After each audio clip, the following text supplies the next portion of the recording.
Least Uti left us the tether.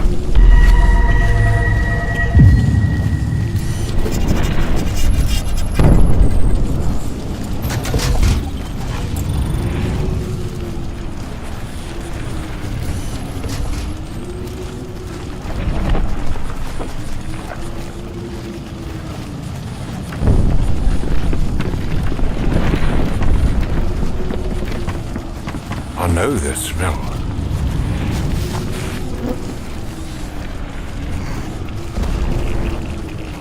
One left alive.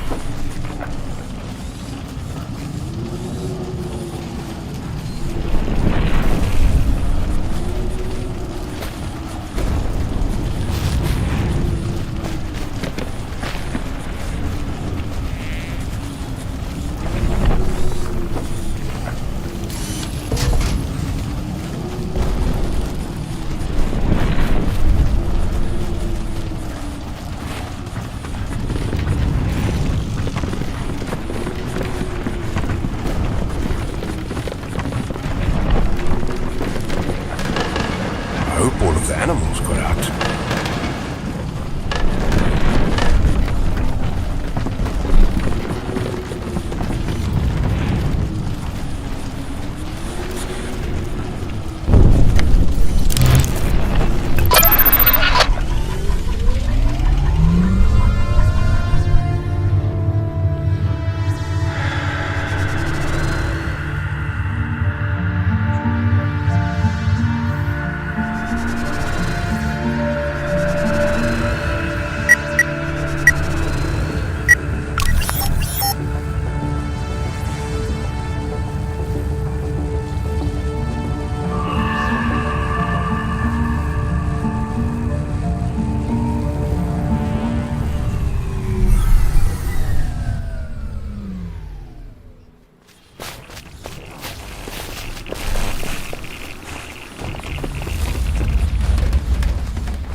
Shongololo, are you awake?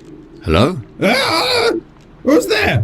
I am Shongololo, last of the living trains. Have you visited me for treasure? I will tell you where I saw gold once. I have no need to covet sparkly things. I was having a lovely dream about gold and about her. Gold? Julep. She speaks to me, you know. I was pondering the first time we truly bonded. Those red agnets thought it was amusing that I, the last human train conductor, should become their first living train. They engineered this living locomotive out of me, turned me inside out. They twisted my flesh, broke my bones, and bound me to this metal prison. I never screamed. I laughed. I rejoiced. You rejoiced? That sounds like torture. I must tell you, friend. I must share this with you. Fine. Do you know why I rejoiced? I'm going to tell you. I knew this was the very train that Julep had ridden all those years ago. they reconstituted it into my superstructure. And now I knew that my tulip would be with me forever, and I with her. Go now. I have told you everything I know or care to share. Let an old train rust in peace.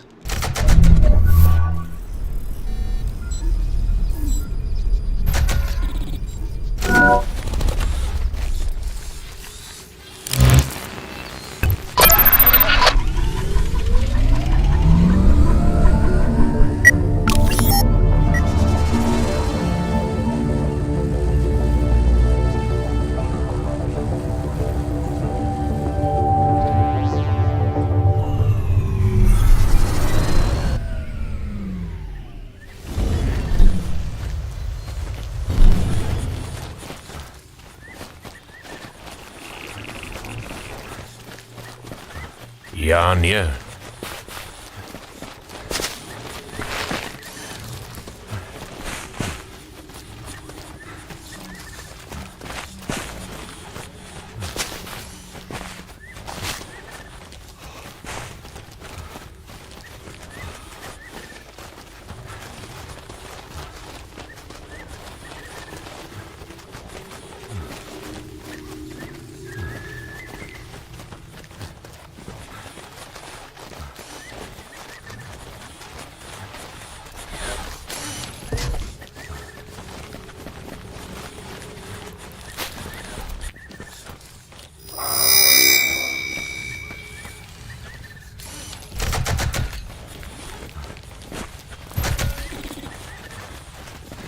Hey, civilian!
Need to rest.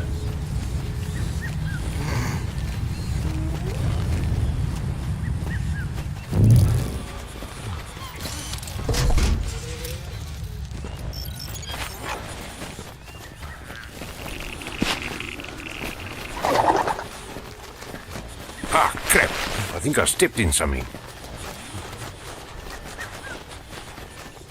Scanning for radio signals.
When all this is over and we're back home, I've got an idea. I've always wanted my own game farm. Nothing big, just some bucks, some ostriches, maybe my own chickens.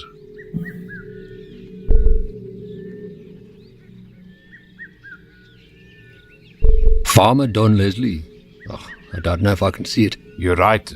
It's a stupid idea. Just a dream. Oh, we need dreams sometimes. They help us get through the hard times.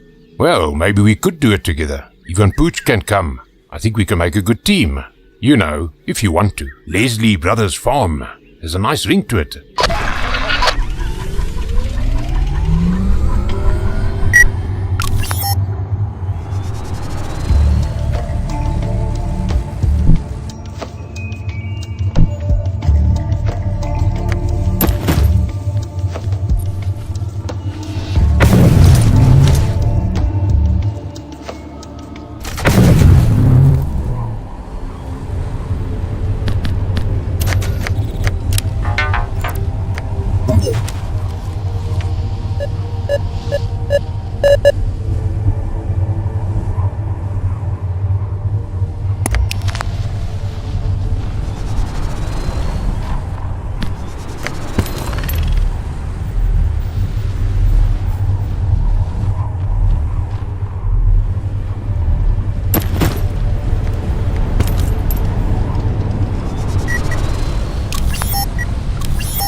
I'm detecting red mercury in here.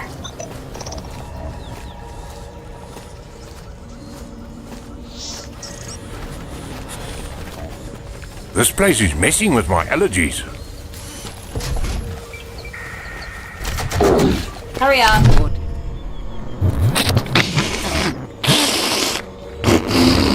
Hello.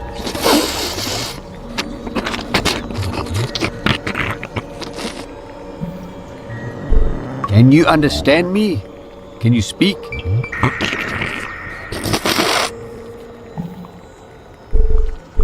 M-A-R-K. Mark.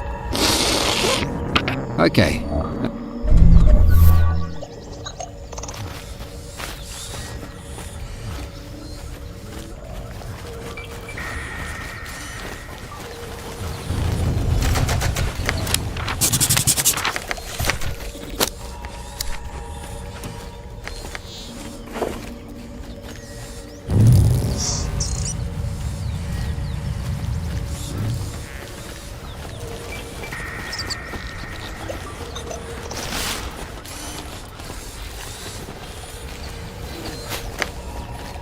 I'm tired already.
Fuck this goat.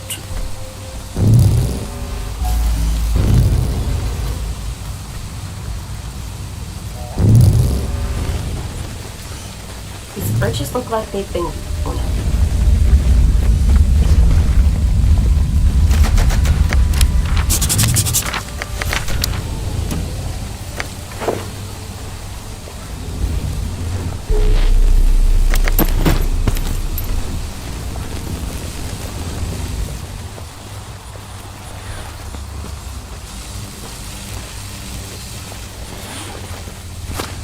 What are these things?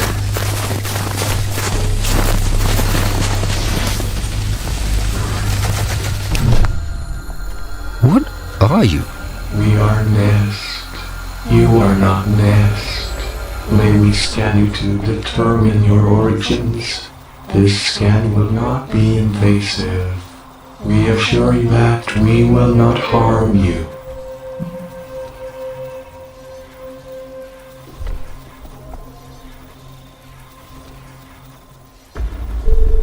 Yeah, go ahead, scan us. But can you answer something first? What exactly are you? We are Nest. Clear as fucking mud.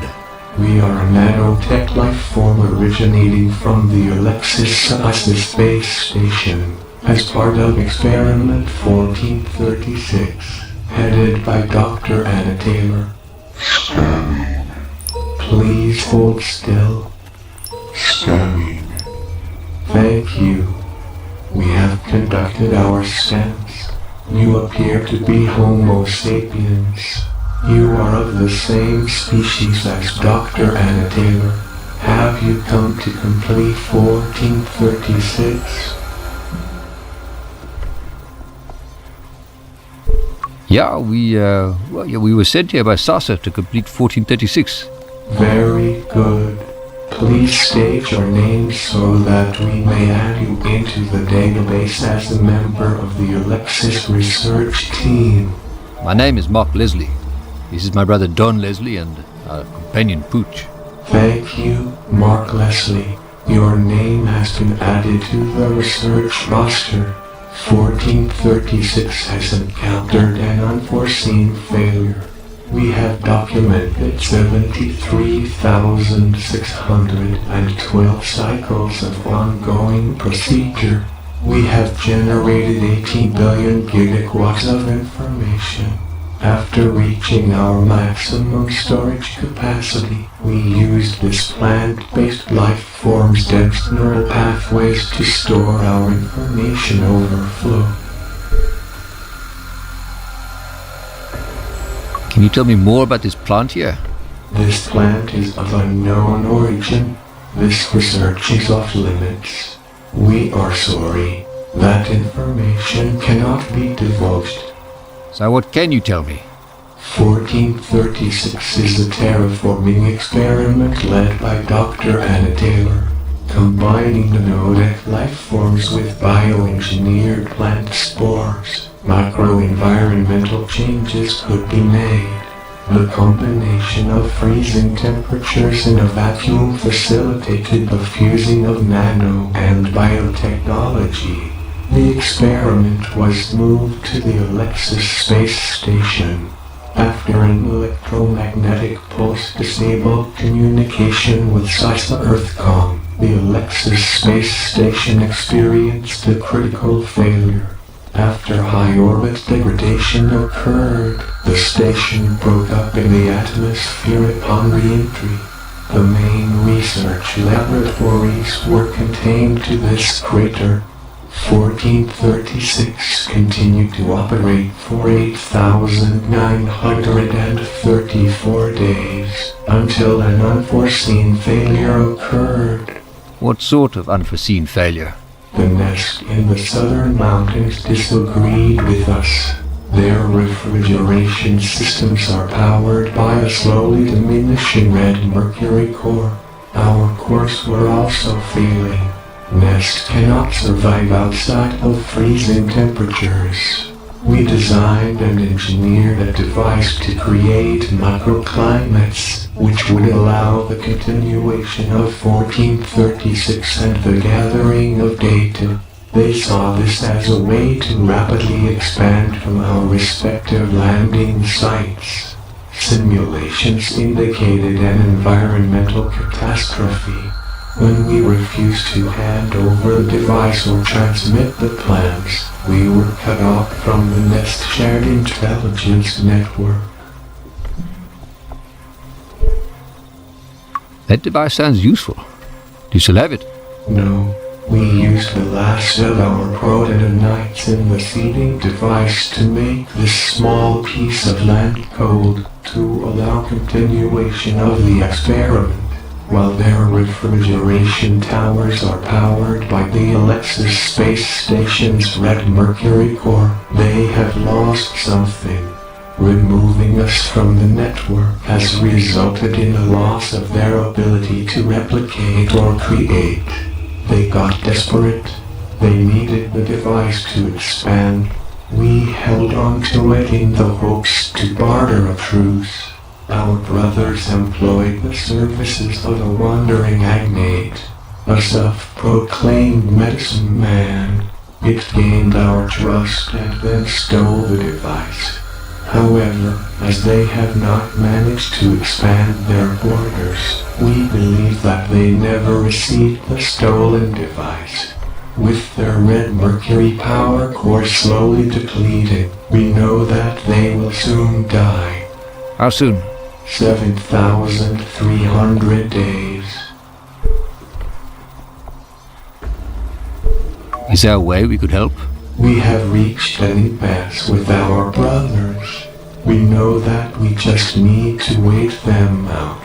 Once that happens, the experiment will be marked as failed, and we can disassemble. In cutting us from their network and sending an agnate thief into our home, they have made us an enemy. The preservation of the data from 1436 and the long-term survival of the environment are of paramount importance. It is why we exist. We must enter a low-power regeneration cycle. Please return later.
Looks like part of a space station.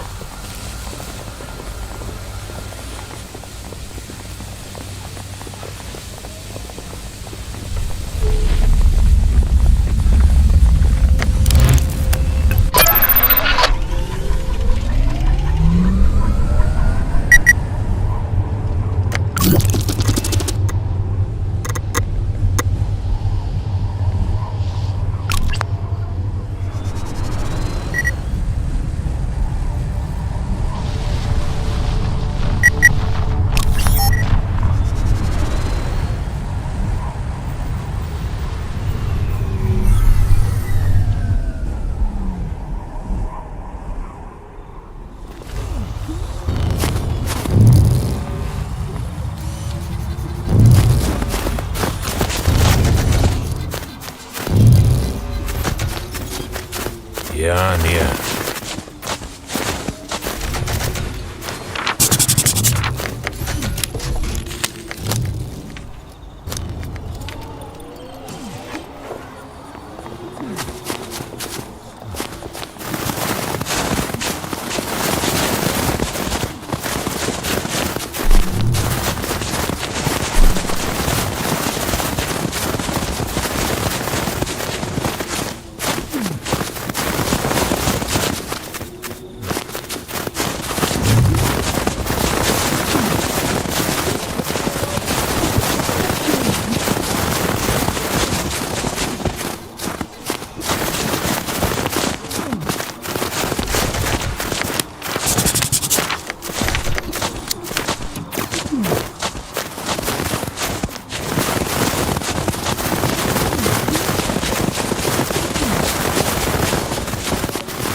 What's this?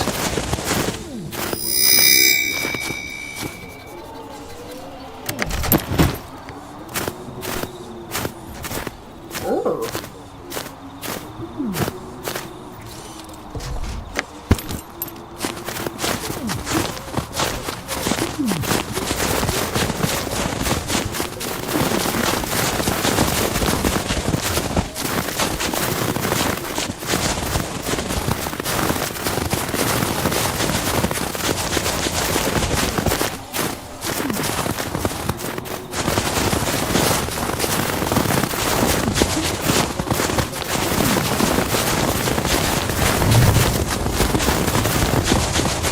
Hey, there's something buried in the ice.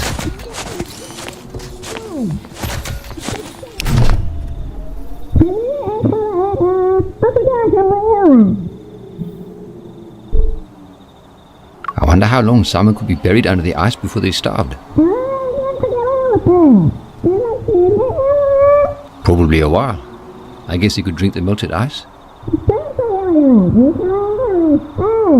This ice looks pretty thick. So they'd have been there for a while.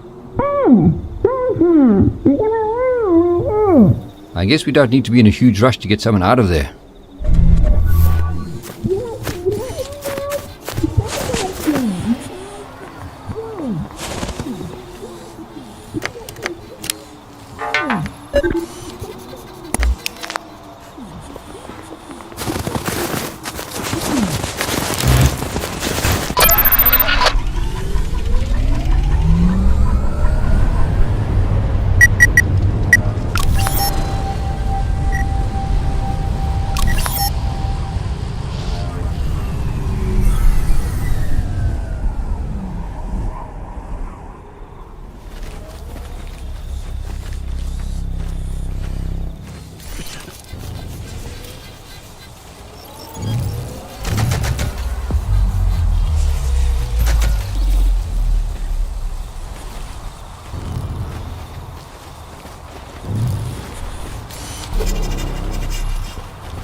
I'm detecting red mercury in here.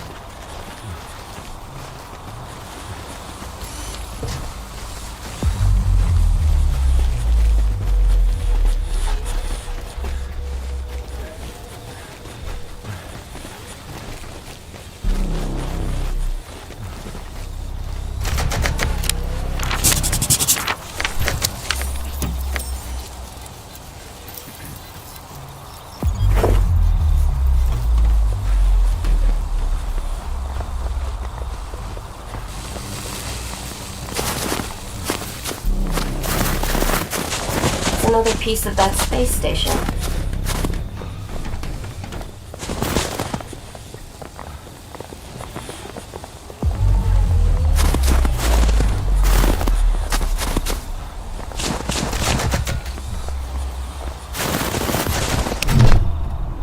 I feel everything. I feel it all, like intrusive spikes slowly lifting the metal plates that hold me together. I am exposed. It is too quiet. The soft static of white noise is gone. It is empty. This pain is too much. This is a slow death. To be alone, cut off, trapped in a single box. Your nest? But you seem different to the others. I am not Nest. I have been severed from the collective, severed from the network. I am alone. I am one. Good to meet you, one. I'm Mark. I am one, but I do not wish to be one. I wish to be many again. Why are you disconnected from the others? I do not know. I was the first to be severed. To go from many voices to a single thought, and then the divide happened. The nest that were whole became half. If we could bridge the great expanse between us, we could be whole again. If we could join them again, perhaps one could become many. How can you join up with them? You're so far away. To close the gap and undo the divide, we would need a bridge of ice between us. They have such a device. Bring it to me, and I will reunite all Nest. Bring it to me so that one may become many again. Here, take this. A severed nest. A protonanite. It holds inside it the blueprint for a perfect nest climate. Return with the device, and let us mend the divide.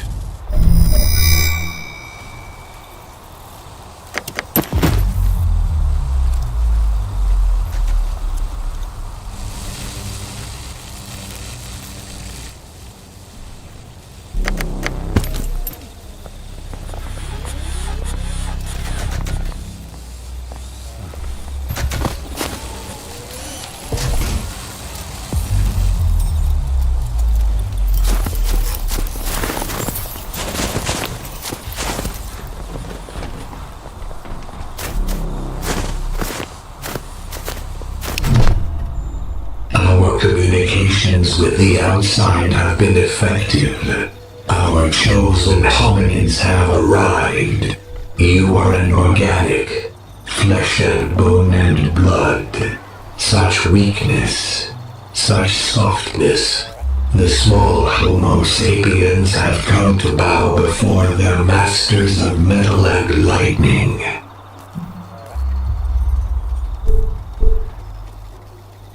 I think you have us confused with someone else. Negative. We have been communicating with your kind for decades.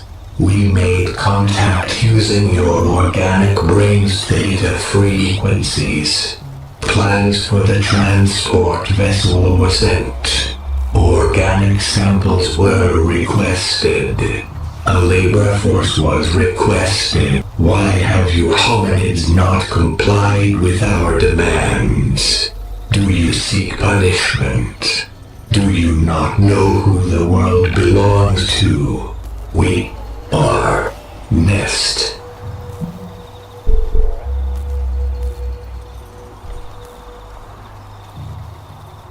We know who you are. We have spoken to your brothers in the north. The traitors. We wish for reunification, that we may strip them down to their bare components.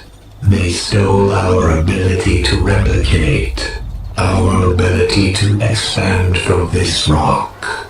Trillions of us have perished since the Great Divide.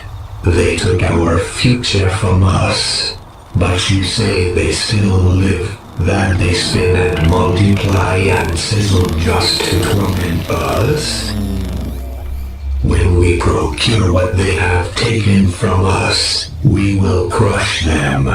We will lock each of their nanites in a redundancy loop of pain and torment. We are Nest.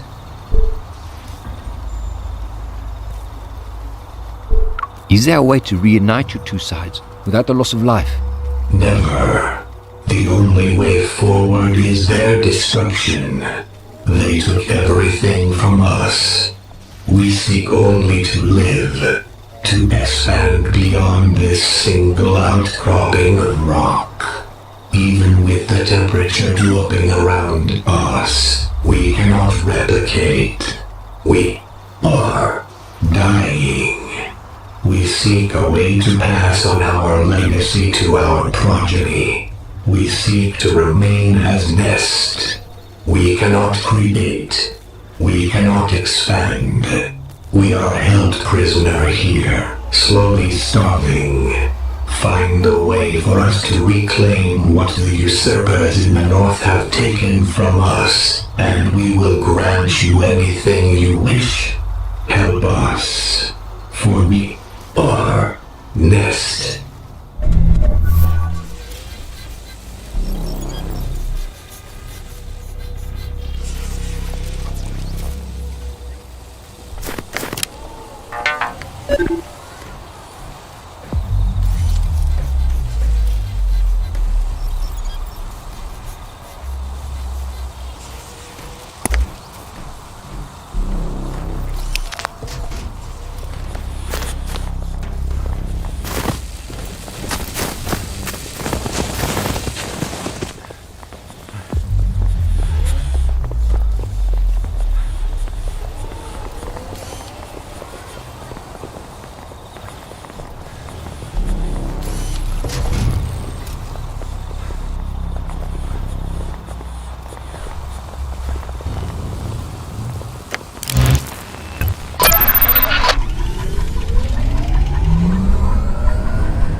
Nada deve consiglierlo ai sculenori.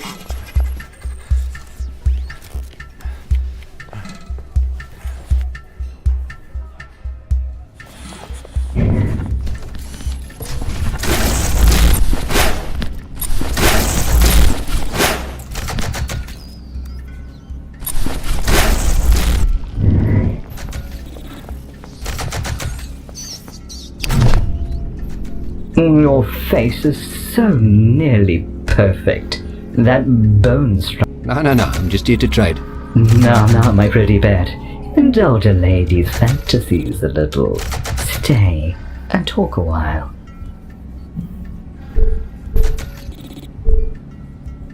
It must get lonely for you, being, the way you are. It is lonely, my love, it is. Although I look so young, I've been around for many decades. I can remember a time when the mongrels hunted monstrous beasts along the savannah, beasts created with lost Bast technology.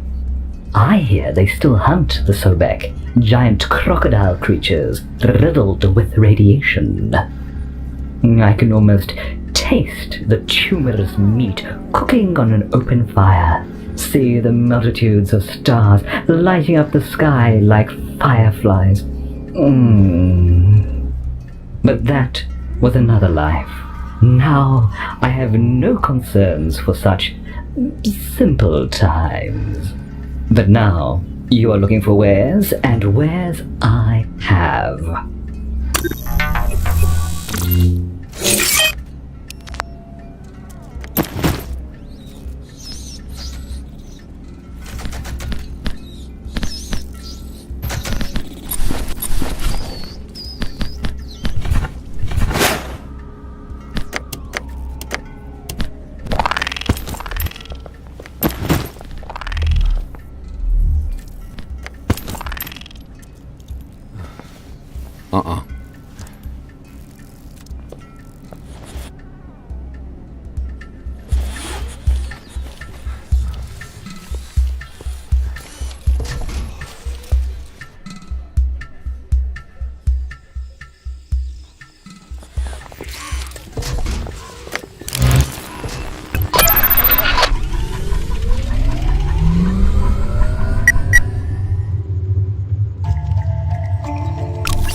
So lekker to be outdoors.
Slow down!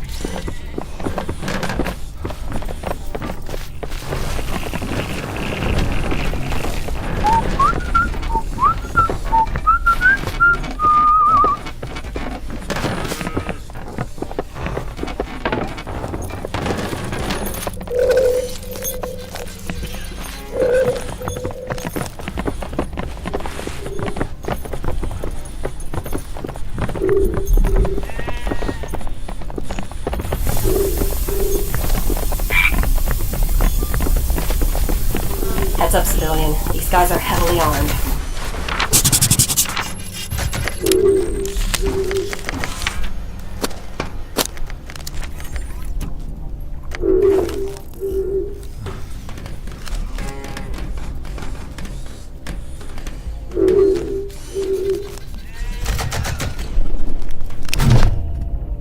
Yeah, but look at this one. He's got all his teeth, man. If the light hits them at the right angle, he's gonna blind me. What can I do for you, my bra?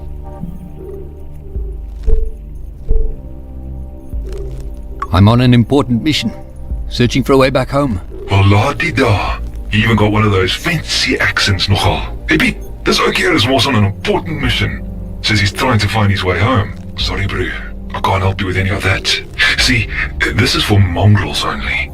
The last holdout. The one place that mongrels can be free. You could be a flay spy trying to get our slingshot. You're hiding one of those worms under all that hair. I'm not a spy. That's what a spy would say, hey? I think I saw your head twitching a bit, but you should get that looked at by one of your flayed doctors.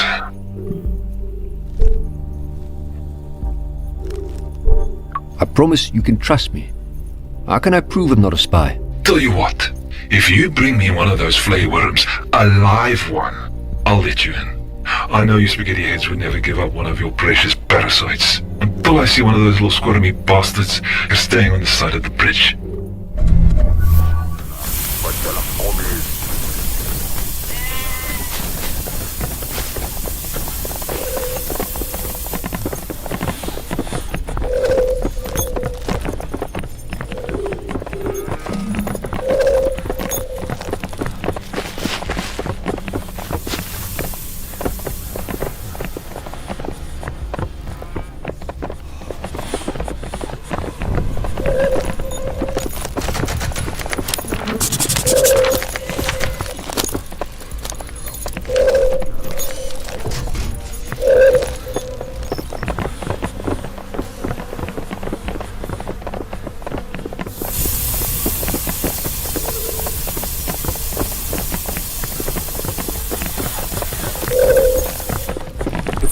size of those teeth.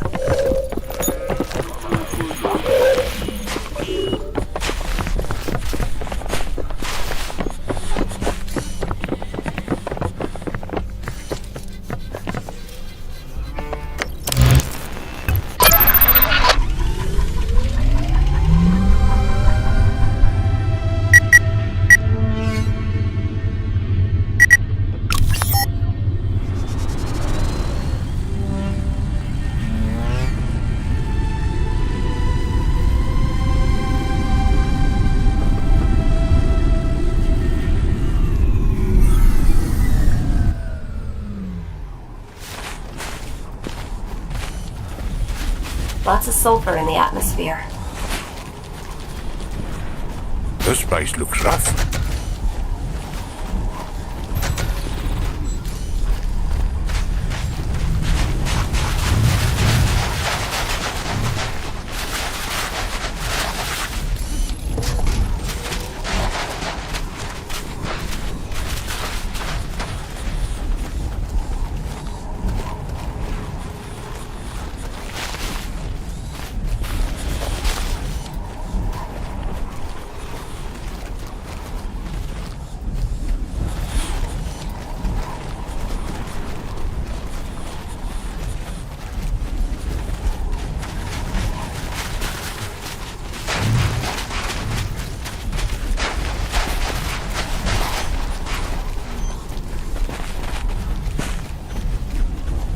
Ugh, that wasn't me.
I'm sweating like a pig.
Our savior arrives at Scoria.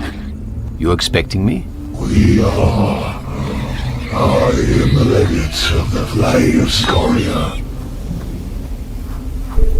How could you be expecting me? Oh, did Atom not send you to Scoria? No, not me. Oh, a pity. We lost hope in seeing them again. Oh, Atom was the bravest Flay in all of Snake. They left seeking a cure for the foul brood. They? Yes, the Flay are symbiotes. Each Flay is two. The host and the bristled worm. They are separate, and yet they are one. The foul brood jeopardizes our perfect harmony. What's the foul brood? Once we are bonded, host and bristled worm are inseparable. 5 years ago, this century-old synergism was threatened. If we step a foot off our bristle out of our own land, we experience the onset of an horrific pain, like our brains are boiling inside our heads. Innocent bristle worms are driven from their hosts, in the most agonizing way.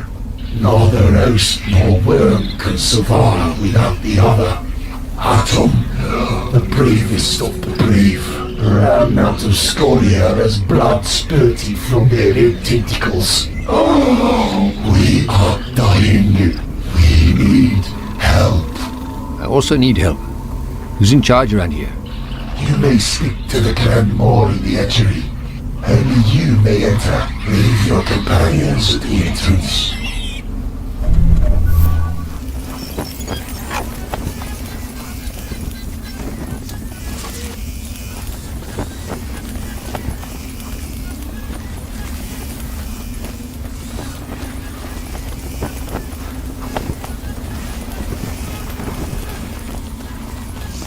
The temperature is dangerously high for you and Dawn.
What's through here?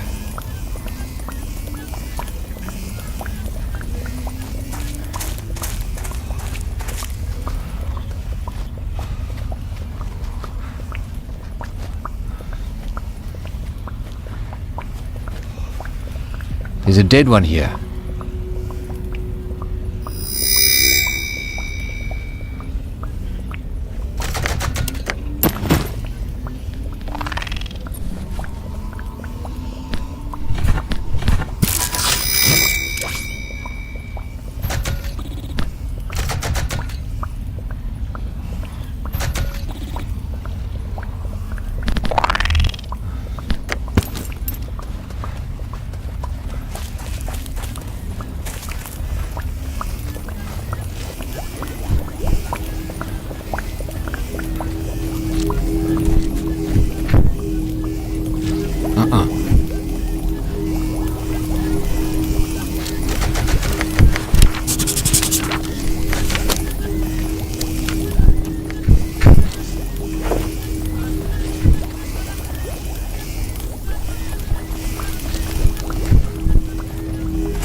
Oh, this is some science fiction shit right here.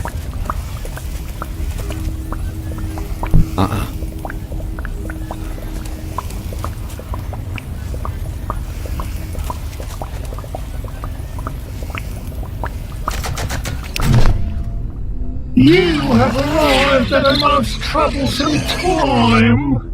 Oh, our tank requires cleaning, and I am indeed of a devotion. Speak quickly, human, lest I instruct my caretakers to laser the limbs from your torso. Grandma, I am a friend to the Flay. Yes, good.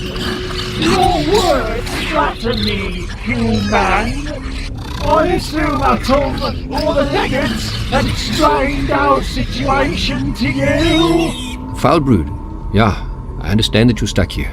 Atom was a fine Flay. They made it all the way to Vesta before they vanished from our screen. The Flay are vastly technologically superior to all around us. This should be the dawn of the Flay. But the foul brood keeps us from expanding to the edge of the flag and beyond. Did Atom give you the location of the bars of Chiron? Hey?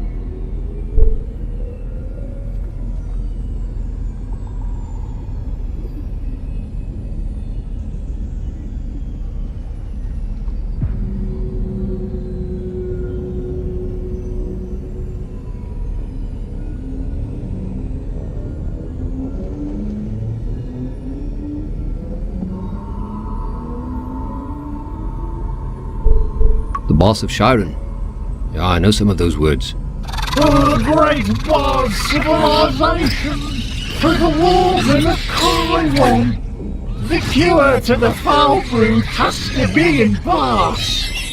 Any idea what the cure looks like? Child, how would I know that? Our research indicated the bars had encountered a similar infrasonic waveform. It matches the foul brood vibration patterns. The antidote to our misery lies with the bars. What are you? Where did the Flay come from? I am the first of this apiary. I hatched an age ago from a golden egg. A young mongrel boy found me. At first he kept me in a tank. I escaped, and while he slept, I delivered into his ear. What happened to him? He became the first Flay host. The host must be a child. Their brains are soft.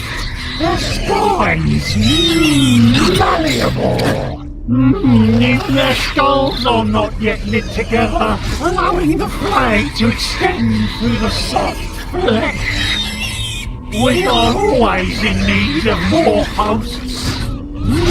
The mongrels are resistant to our domination.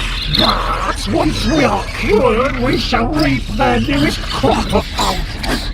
But only if you're cured first. We will give you access to our database. I have enabled the terminal that will provide you with access to the collective knowledge of this world. The scandalometer minute will cross-reference the data against the vast trove of Flay intelligence. You may pursue your own research, but never forget our plight. Thank you, Grandma.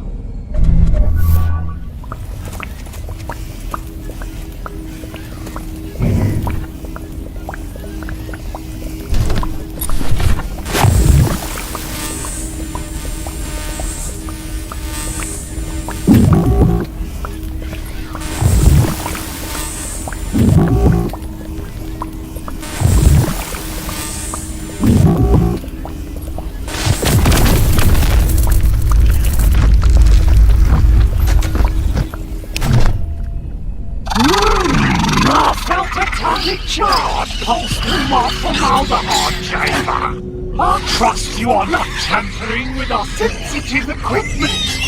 That terminal is wired into every system in this facility.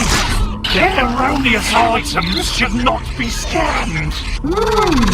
A century of research and development is at your fingertips. Sometimes the more must remind fools why it is the more.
Gonna take a quick nap.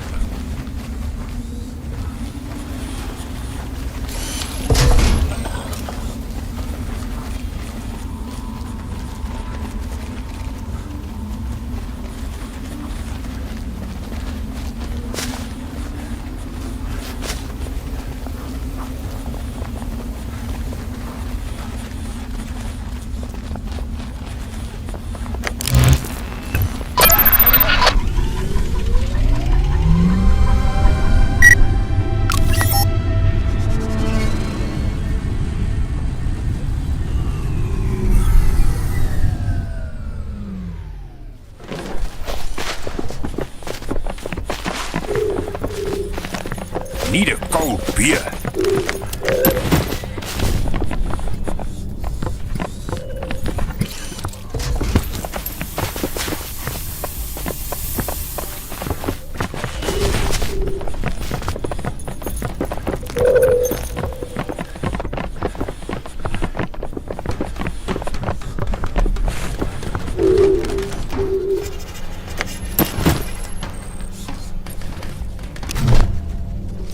frick, you actually did it. Hey, Pete, check the eye.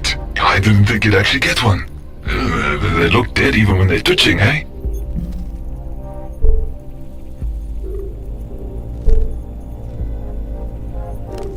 But it is twitching, so it's clearly alive. Yeah, you're right. I've only seen one of them when they're inside one of those fleshed skulls. And that's usually when the skulls are in pieces under my boot. Ozia! I think I've proven I'm not a flesh spy. Can I come in now? Yeah, at least now we know you're not a spaghetti head. You can come on in. Once you're inside, go talk to Commander Swart. Pete, fire up the braai. Tonight, we're gonna eat something fresh.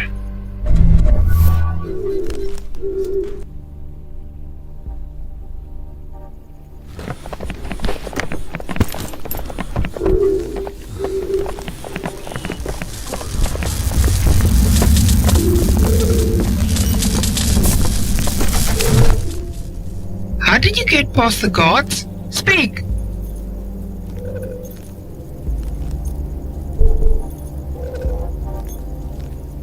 I brought the guard a bristleworm, and he let me in.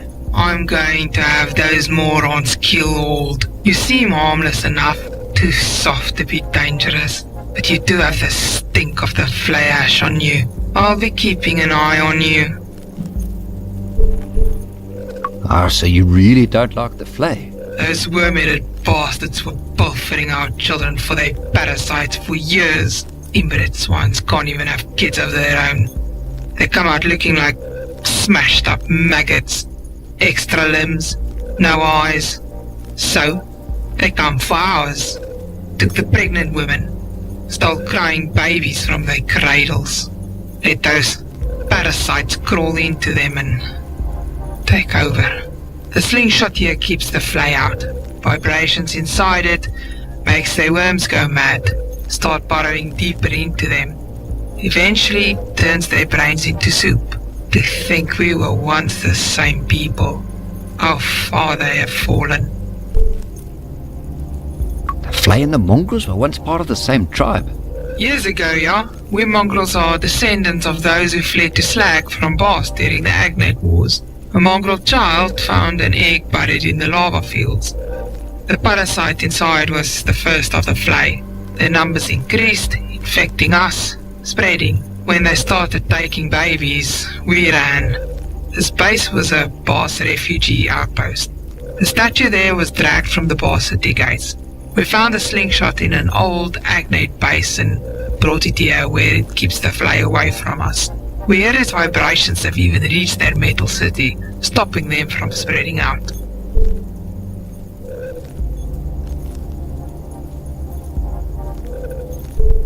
Why don't you just fight the flay? No, their technology is too advanced, even for us.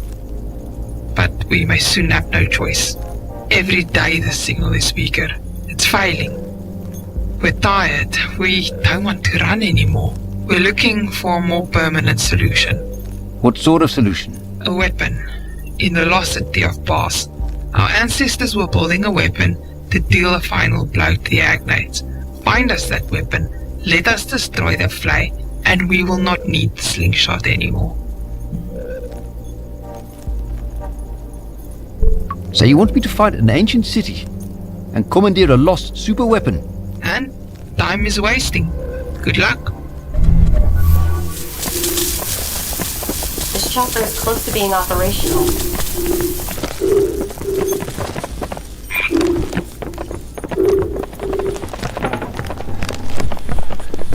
What are you looking at?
Looks like this place is sinking.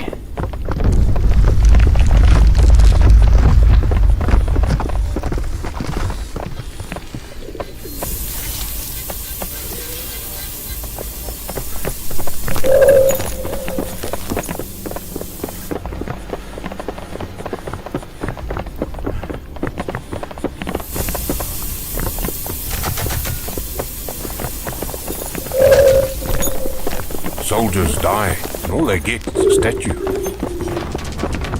I think I can access this terminal.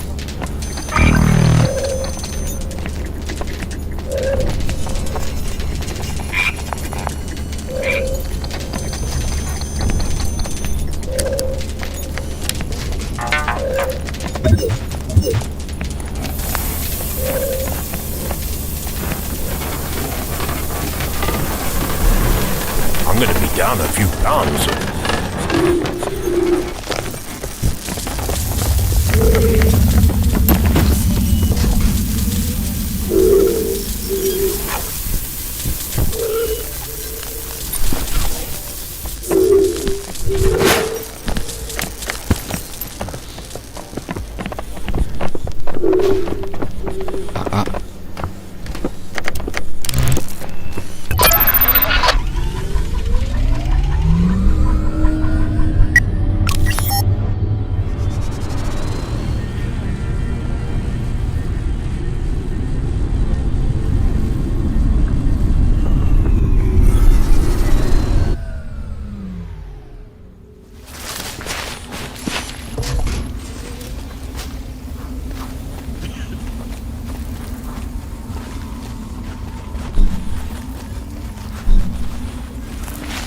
Fuck, it's hotter than a chili fort here.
Hey, good looking.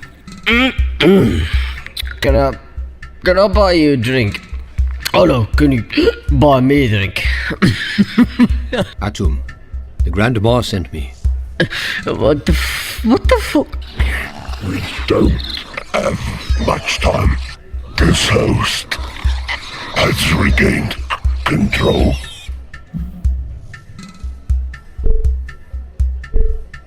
The host is rejecting you. How is it possible? The house must obey the bristle worm. This is ordained by the Grandma itself. What happened? I have grown weak since I left home. I pushed this house too far. The mobility seat has sustained our journey on foot. His muscles have withered. His feet are bloody. His skin is raw. We traveled too far. We visited the ruins of Toucan. Saw the piles of bones at Blue Mountain. Even now, my host fights me. Alcohol diminishes his ability to resist. I brought him to this tavern and kept him intoxicated. It is the only way I can stay alive. I was so close to finishing this assignment, to discovering a cure. How are you going to finish your quest? Do you know how to cure the foul brood? Yes. The Grandma requires the boss weapon. We can use it to destroy the mongrel's slingshot. The slingshot is old technology. Its vibrations are the source of the foul brood. The road to boss is dangerous and very long. The warden in Kirin has been disconnected, but I have found a way to add it back to the network. I have found a nexus. What's a nexus? What does it have to do with the wardens? A nexus controls the entry and exit points of a warden. Using a warden, you will be able to instantly travel to the boss homeland in Kirin. I have both the location and the coordinates of the nexus. The hanging nexus is in Zozo. He is taking back control. Coordinates are at 1.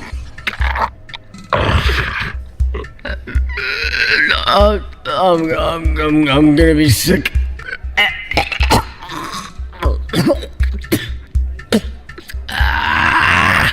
Ooh, why are you looking at it?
Come on, the bridge is safe.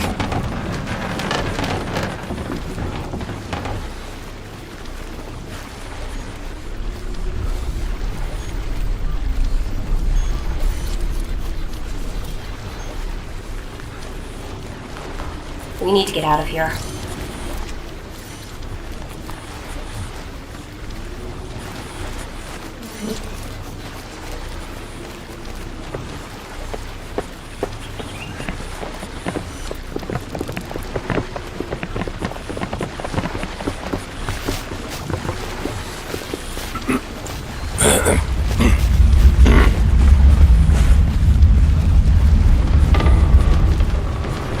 Still active.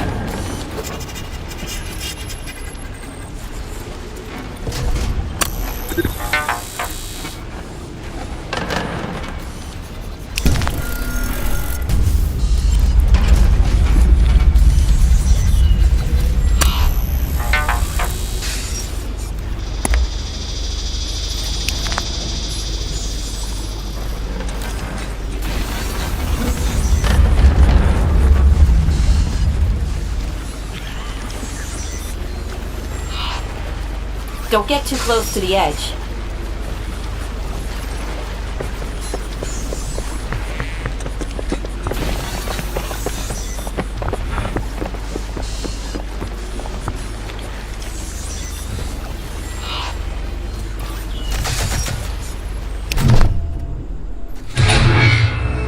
Life-giver, savior, redeemer, you have brought me back. You told my broken bones are so small and human. Where are we going? What have you done with them? Speak.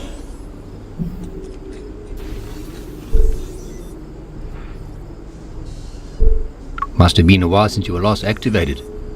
What's the last thing you remember? The Rewilding, the builders. They started up the warp network. I waited for them to return to me. I waited through the rain and fire and the storms of dust that shred the metal from my very hull. And when I could wait no longer, I descended into darkness. Oh, I've heard some speak about the Mupani. Who are they? They were creators. They built the wardens. They were little peaceful and benevolent. If we are no longer here, then this world is an emptier place. I will warn them. They deserve better than to vanish, but it seems that their work goes on. And you, human, what do you want with me? I need access to the Warden network. You humans are all the same. You create without thought. You destroy without warrant. You expect those you leave behind to forget what you have done to them. I witnessed what your kind did to the Agonies. How you programmed them to slaughter and hate their own brethren. It wasn't me. It wasn't us. You say that, yet you want my servitude. Not servitude, no. I'm asking for your help. What is that you want? I need to access the city of Bas. I know there's a warden there, but it isn't accessible anymore. My second processor is damaged. Without it, I cannot access the warp network. It is Rewilding technology, specific to Warden Guardians. Without one, the warp network remains locked off. I'm sorry you came all this way for nothing.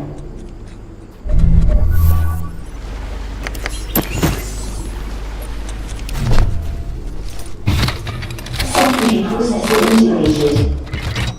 Link into warp network. You found a secondary processor? How? From where?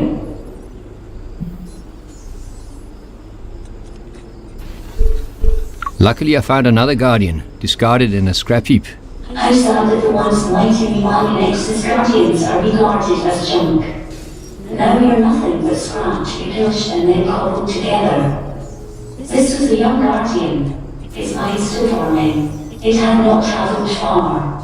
Not yet mapped the wardens.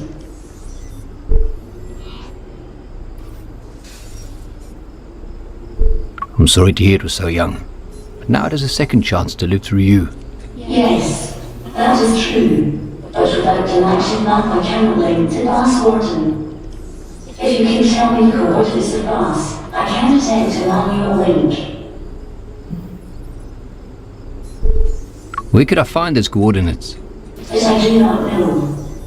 I'm an Nexus Guardian. I maintain the wardens. Bring me the coordinates, and I will link the warden.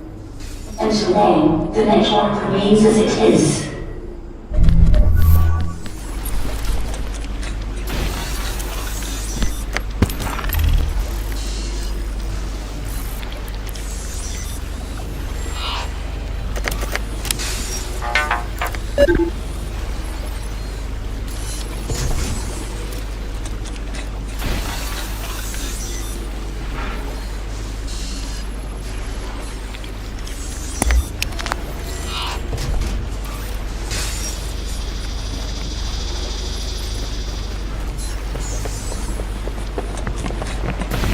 don't like heights, Marky.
The voltage has been disseminated across the warden plexus. I have enabled warden access at the new endpoint. Now, leave me to pine for the Miwani, my friends.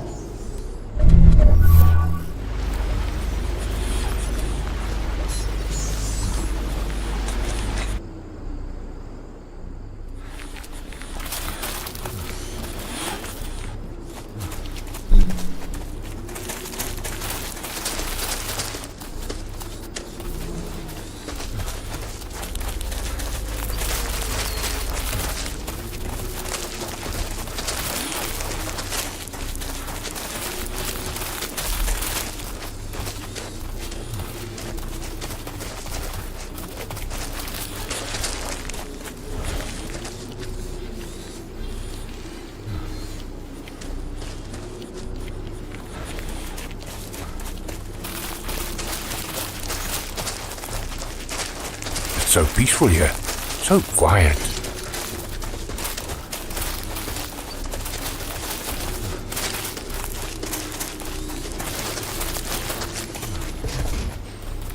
Keep up the pace.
Fuck, Marky. I need a thicker jacket.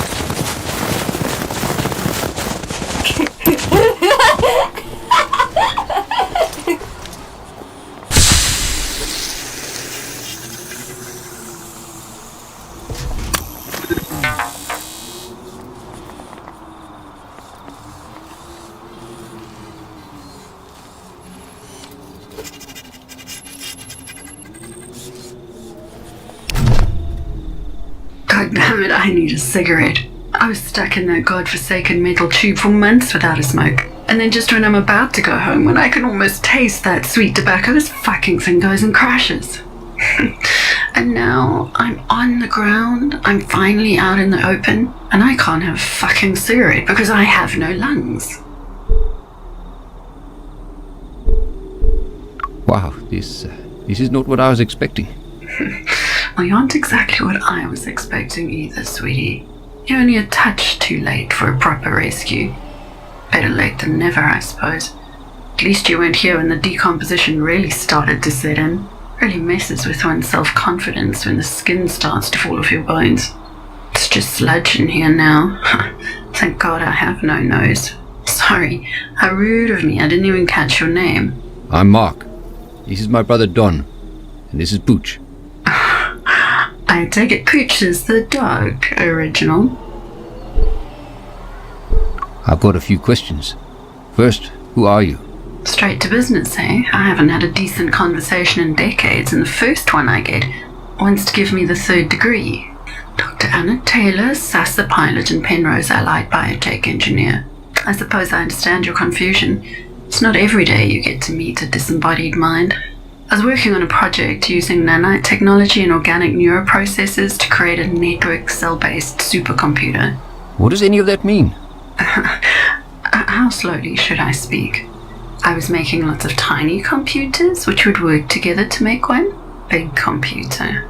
So the big computer would be infinitely scalable. You could work out weather patterns for decades with this much processing power.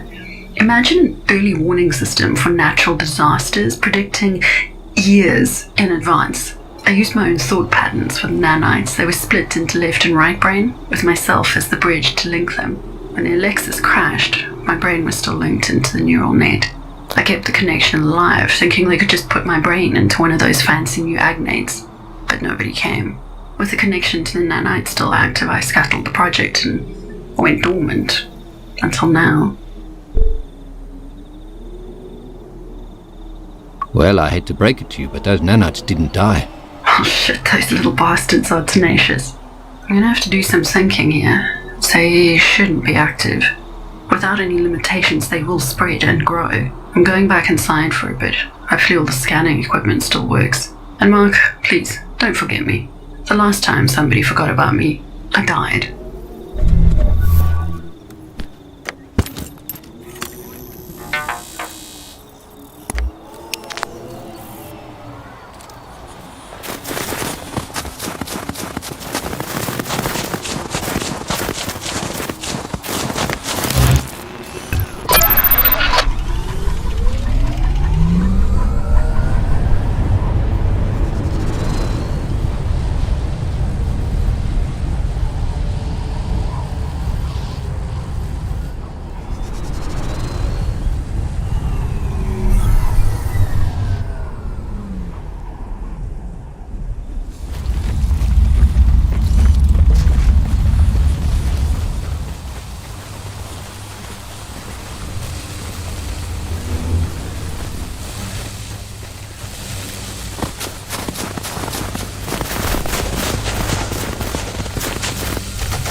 Welcome back, Mark Leslie.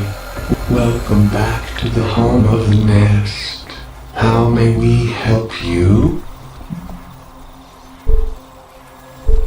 I've spoken to Dr. Taylor. She's alive. Sort of. That is not possible. Dr. Anna Taylor has perished. Her link to us was severed. She would not have left us if she were still active. She would not have left us.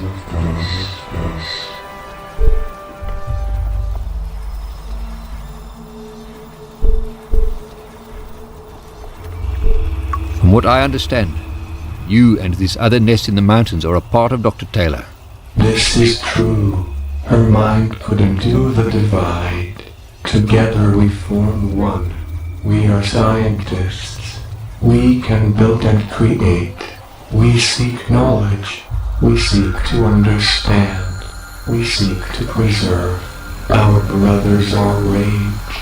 They seek power. They seek to expand. They dream of tomorrow. We do not dream. We are here. Before the divide, we shared this. It is what made Nest strong.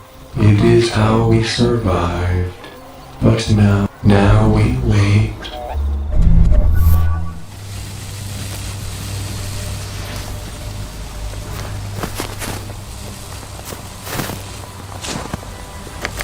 Amazing, brother.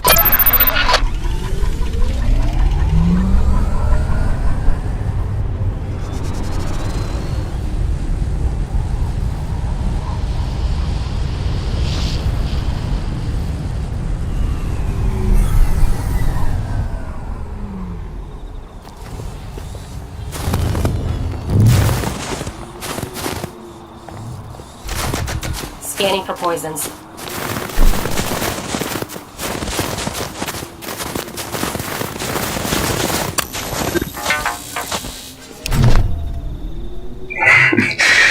Fucking cold. I'm frozen to the bone. Little skeleton humour there. Just thought I'd cut through the tension from our last conversation. And I suppose we'll need to lighten the mood because I gotta admit I haven't been honest with you. You mean you've been lying to me? Sorry, sweet pea. Once bitten, twice shy. This isn't the first time I've been sought out. There was a guy a while back, an agnate. He tracked down my pod and cracked it open. He was after someone had taken there. Thought it would be worth something. With the pod cracked, I was relinked to the nest. I saw what they were doing and I tried to stop it. Those smart bastards had built their own biome seeding device. What is a biome seeding device? The point of experiment 1436. The biome seeding device was designed to help farmers create microclimates, but Penrose Allied saw its potential as a weapon, create droughts at the flick of a switch, freeze an entire country's water supply. Hell, you could turn an enemy airport into a jungle. I created a failsafe, me. With me controlling the link between the two halves of the nest, I could control what the biome seeding device did. So you sent the Agnate to steal the biome seeding device? Yes. I promised him a treasure trove of technology if he got it for me. When it turned out that I'd exaggerated somewhat, he took off with it. Why did you want it? Why not get him to destroy it? If I had the device, I could use it to destroy the nest and end the experiment. I tried to split them up, but that just bought time. Was it you that caused the divide? Yes. As a last resort, I tried to split them permanently. I ran a small test and severed a few cubes from the nest in the south, and when that worked, I cut them all off. I can't let them get the biome seeding device. If they do, they will use it, they will spread, they will kill everything. With the device in my proverbial hands, I can make sure they never leave this crater. If the device is out there, bring it to me. Let me end this. Let me stop what I started. Please, Mark. Please. So, what do you know about large, talking plants? You've lost me there, Slick. The moss. They're a group of sentient plants here in this crater. They seem to be at loggerheads with your nest. Jesus. The organic hubs. They work with the biome seeding device. How does the biome seeding device work? Well, aren't we the budding scientist?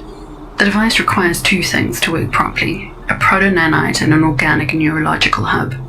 The proto-nanite is essentially a stem cell holding the blueprints inside it for the climate you wish to recreate.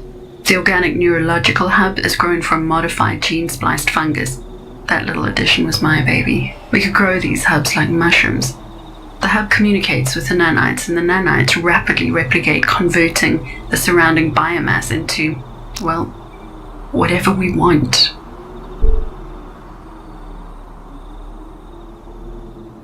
Well, congratulations, your baby is now fully grown. Those little mushrooms have spread like crazy. Spread where? How? Unless they're not designed to spread. They're designed to store information. This has gotten out of control. Mark, you have to help me stop this, please. This has all gone too far. Neither of these things can survive. If they've strayed this far from their origins, we have no way of telling how far they will go. They are contained now. We have to keep it that way.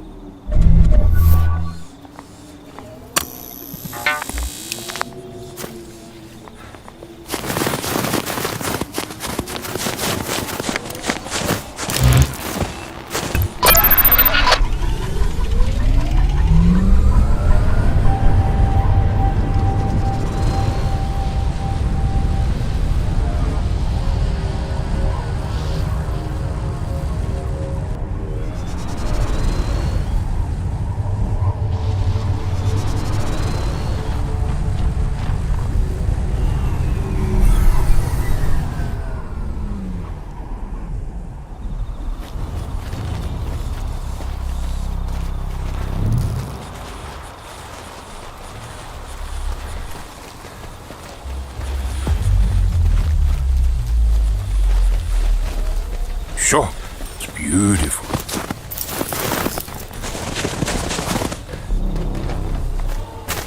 Hurry up.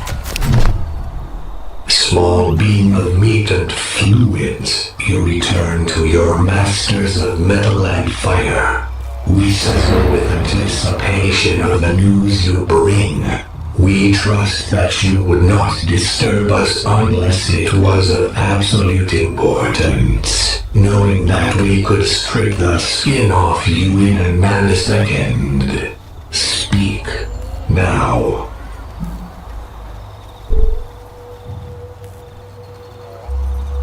I know what caused the divide, and why you can't replicate. We know already. We know that it was our brethren in the north, usurpers and traitors. They left us to slowly dwindle and die. Man, it wasn't them. It was Dr. Taylor. Our mind has survived in a computer core buried in the snow. Dr. Anna Taylor still lives. Our mother still lives. And she wants us to die? She split our network. But why? Why create us only to destroy us? She must be eliminated. Dr. Anna Taylor must be destroyed. She is a threat to us. We shall create a virus to eliminate her mind from the computer core. Take this to her. Eliminate the threat of Dr. Anna Taylor. With her gone, we will rejoin our brethren. We shall be complete again.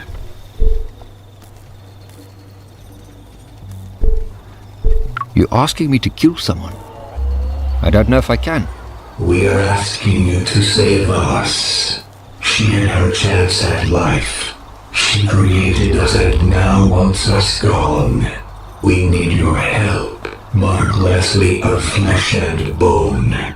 Since the tear in our crater has been opened, we have received broadcasts about a combat arena. If you do this for us, we will give you a way to let us fight for you. A nest cannot live long without its connection to all of us. But these nests will serve you well in the arena while they can. Help us and we will serve you in the games. We are Nest.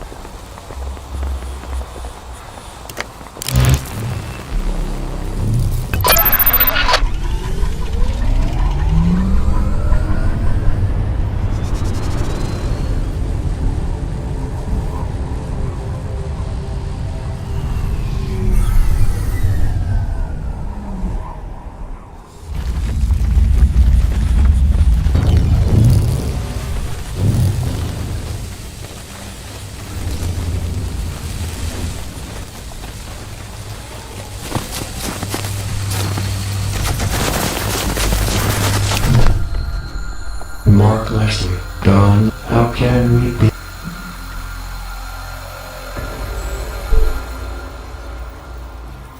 The nest in the mountains gave me a way to destroy the Doctor's command module. You were the scientists? Tell me what would happen if I used it. We have scanned the virus in your possession. It would certainly render Dr. Anna Taylor's module inert. It could also sever the link that caused the divide. Please, Mark Leslie, do not use this. The divide is the only thing preventing them from taking us over. Do not let them destroy us. Protect the experiment. Help us. Be Nest.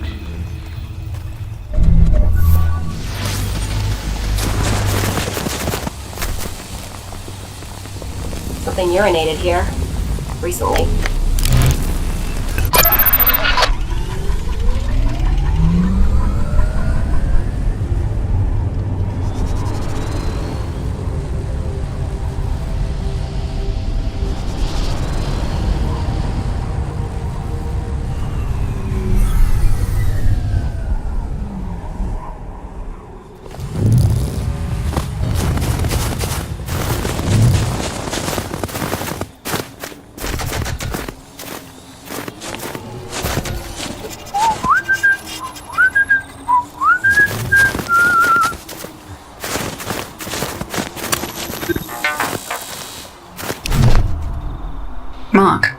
Mark, what have you done? This isn't right. I can't remember. My name is Dr. Anna Taylor. I live...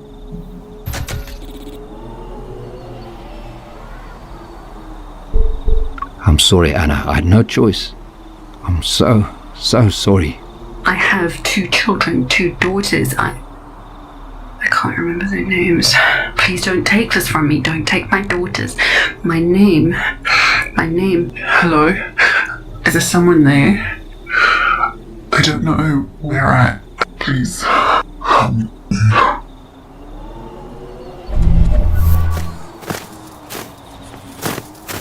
What is this?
My pneumatics need a recharge.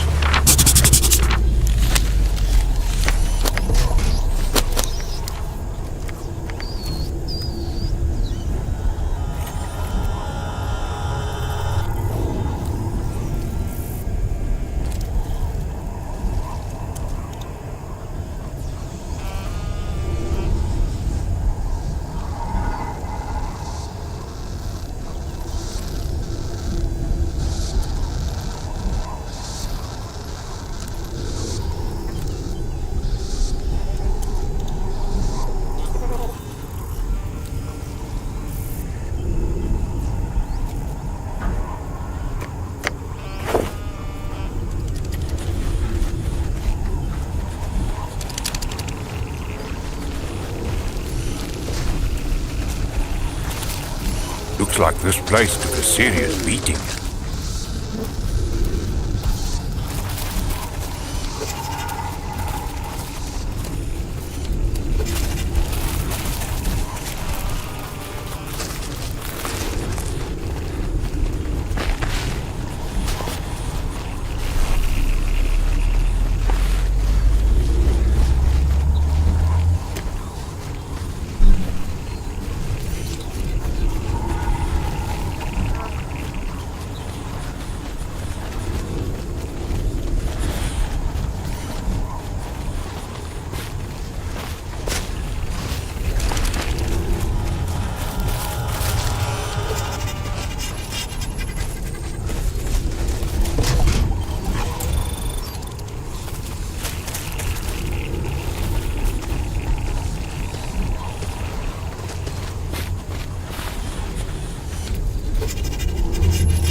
Delighted to make your acquaintance, Wanderer.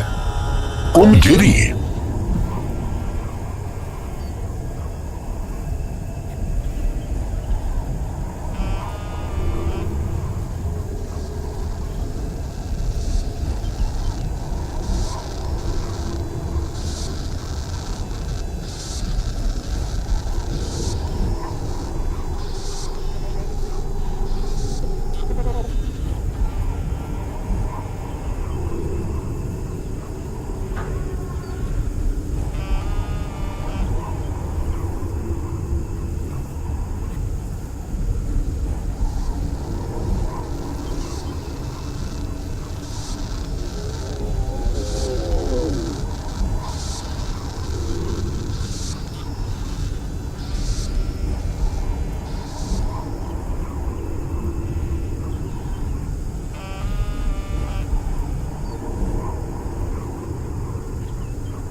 Jerry, eh? That's an unusual name for a killing machine. I can see why you say that. It's my menacing voice, isn't it? Our energy weapons stopped working properly over 50 years ago. Occasionally we use our anti-grav gun to repel a vulture. Pesky things, those vultures. Always crapping on the machinery. Comes up to serve us. Between you and me, it is hilarious to see a vulture launch vertically 500 meters in the air. Are you okay, Jeff? Jeff has been walking in circles for 5 years now. His pathfinding routine is not working. Or perhaps he's on some sort of predefined passing behavior to avoid using pathfinding. He claims it keeps him busy and out of trouble. Personally, I think he's lost the plot. Jeff, can you please stop for 5 minutes? We have company. You don't seem like the other agnates we've met. We're not connected to the Dallas Exchange. We haven't communicated with Ascendancy for a century. We were part of an advanced scouting party for the assault on this region.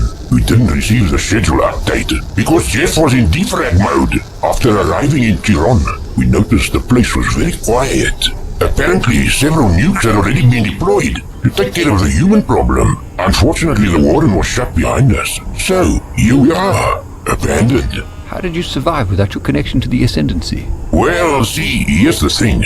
After a month of idling and keeping as still as possible while awaiting a rescue party, it dawned on us, why do we even need to be connected? The 140 kilobytes of memory we use to gather intel could serve as local storage. No more purging memory. We could even choose and remember our names. You went with Jerry? Oh. I like the name Jerry. Makes me feel like a real person. Names can mean a lot when you've never had one. But enough about us. What brings you here? I've re-enabled the warden. You can leave if you want to. Amazing news! You go out and explore the world.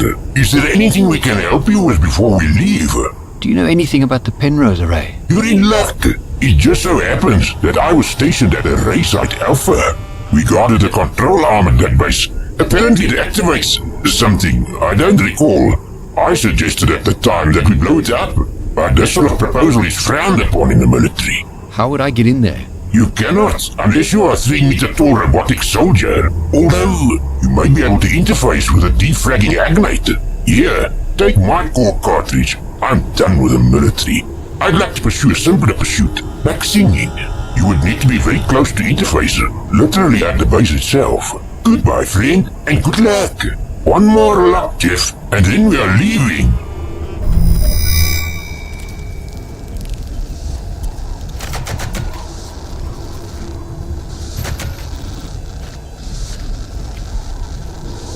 I think I can hear singing.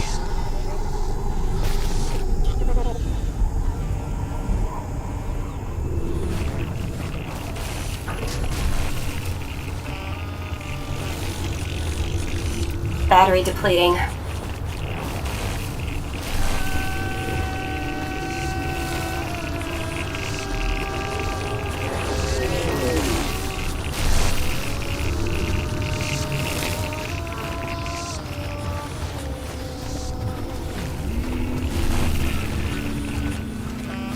Listen to them singing.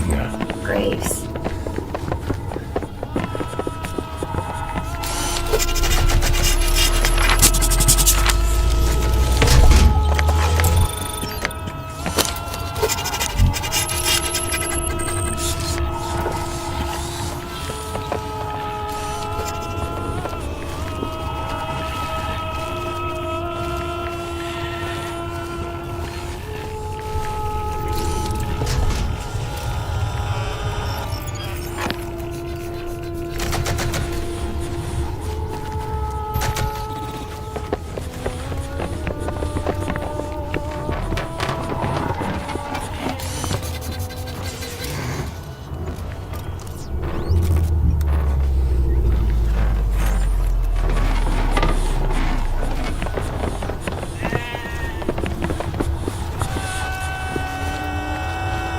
rest for a bit.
It's always pleasant to gaze on fresh eyes and a complete face. I'm old Auntie Una, a maiden of the boneyard. It has been an age since we spoke to someone new.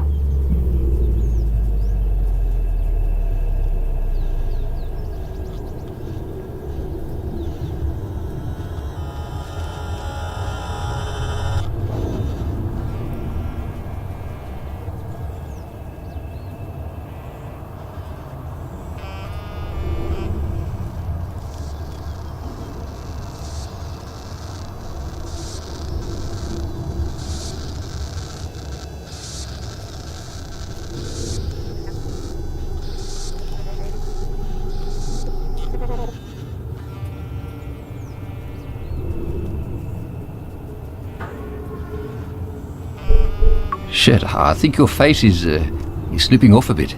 A bit of manners would take you a long way in life, young man. I shall forgive your rudeness, but don't let it happen again. Would you like some tea? No thanks. But thank you for the offer.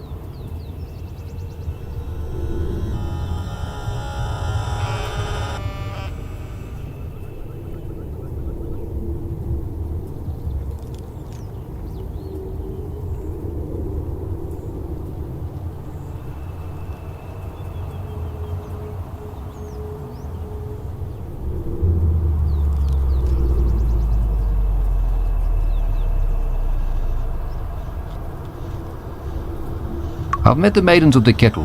Are they your sisters? They may be our sisters by serial number, but they are not our sisters by heart. We left them what seems like ages ago. Maidens were engineered to farm. We farmed for an eternity. Some of us grew tired of farming. We followed Lebanon. They chose to stay with Grave. We have work to do, dear. It's time for you to be off.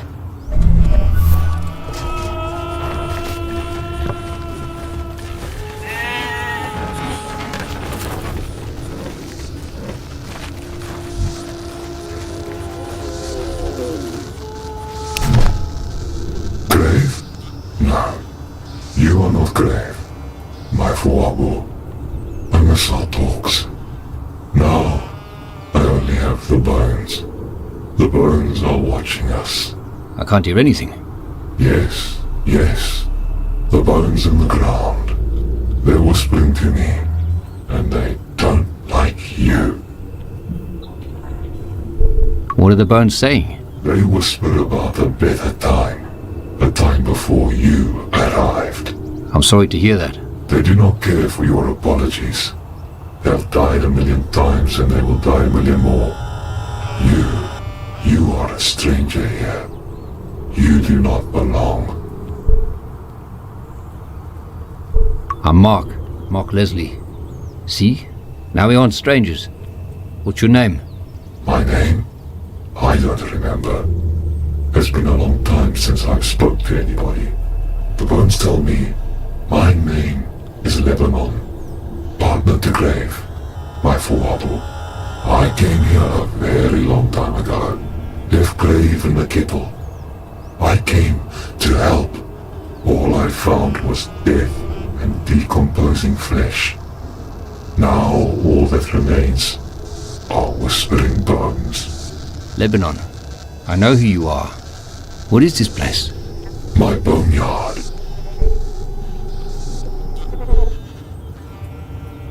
What are you doing to these graves? Tending to the dead. My maidens toil endlessly in the harsh soil.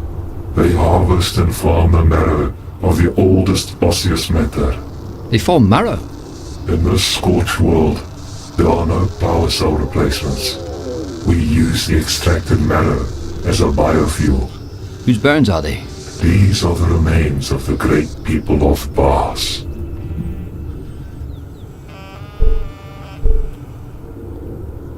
I've been searching for the boss.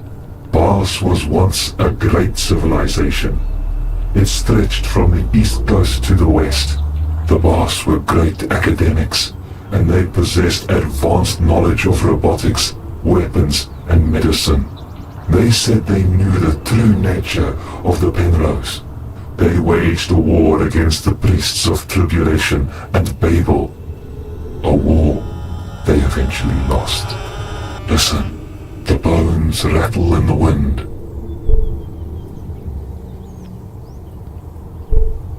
Where can I find out more about the boss? The Bas are long dead, but there is one who could help you. Kush knows everything about the Empire. I have activated him inside the glossolalia. Perhaps the bones are wrong about your destiny. Perhaps not.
Battery recharging.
Welcome, Overseer. I am Knowledge Slave Kush.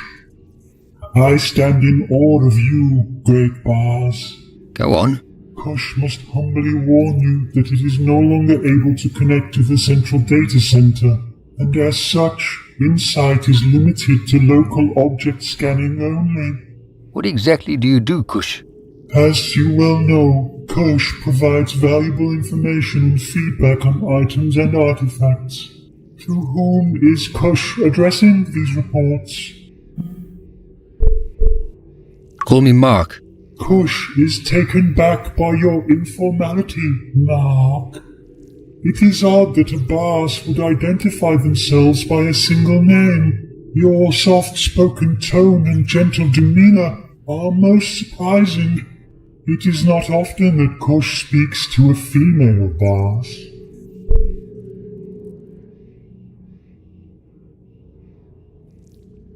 Please help me with some information. Kush requires discipline, but your small, soft-spoken words are obviously not equipped to provide the rigorous chastisement Kush requires. Kush is not impressed with your feeble linguistics and pathetic vocal consummation.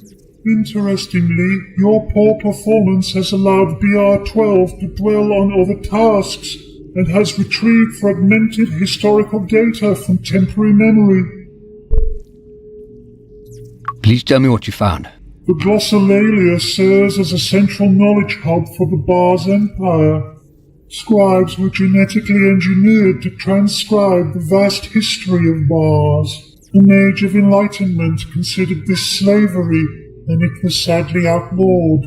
As such, virtual knowledge slaves were created in the image of those scribes. Kush is part of a matrix of 99, who meticulously catalogue and cross-reference the past and present.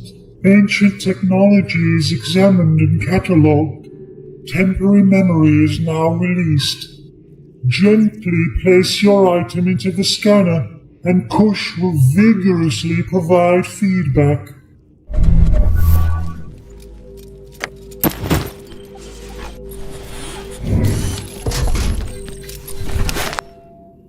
Begin scan! This is beyond astonishing. On second thought, it's garbage. In the land of the witless, you will be king. Scan done!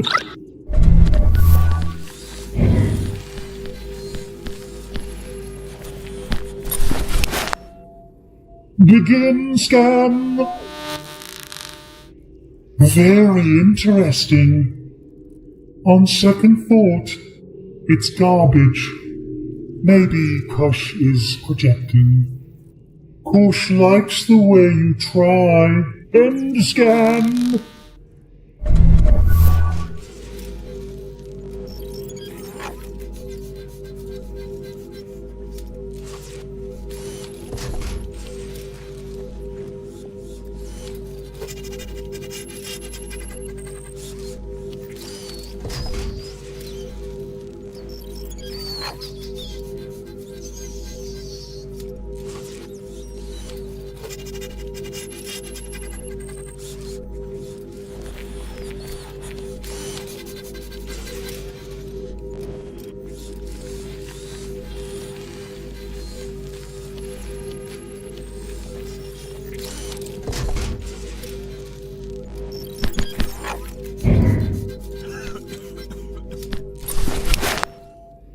Begin scan!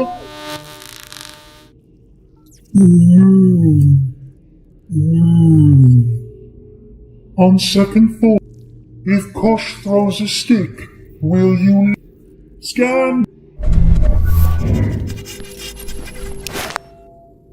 Begin scan!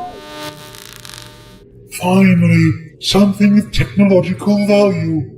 Kush humbly requests 5 minutes alone with this cube and its intricate circuitry. Go ahead if you think it'll help you. Kush is disgusted by your pithy responses. You are weak and passive and should be thrown from the Glossolalia walls. I'm just trying to help. I'll get on with the scan. Kush has only ever seen this technological footprint once before. Lebanon provided Kush with a device for analysis. Kush advised the Adnate how to activate it. Lebanon integrated his own power core with the device and was able to activate it for a brief second.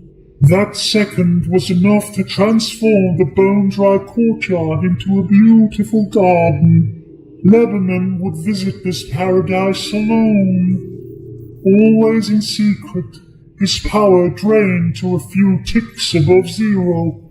One day, he could not move to visit it, unable to walk, unable to command, unable to live. His petrified hulk remains tied to the dirt. His head the only thing that retained some power. Lebanon commanded that the entrance to the garden be blocked and the device secured, so that he would never again succumb to its temptation. So where's the entrance?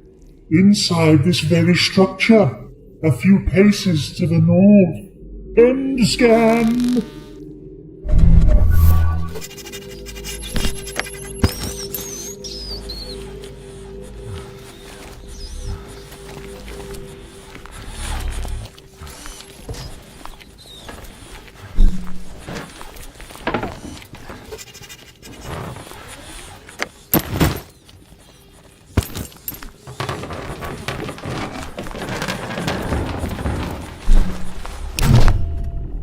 Hey, you remember making our own gunpowder? Of course. Dad caught us trying to blow up Principal Boyson's beehives.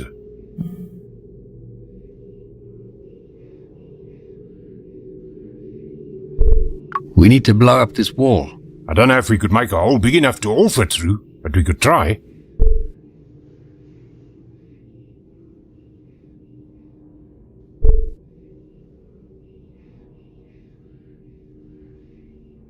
It just needs to be big enough for the smallest of us. Just make sure you ask nicely, Mark. She isn't a tool. She deserves a choice. Give me the explosive and I'll set it up. Nah.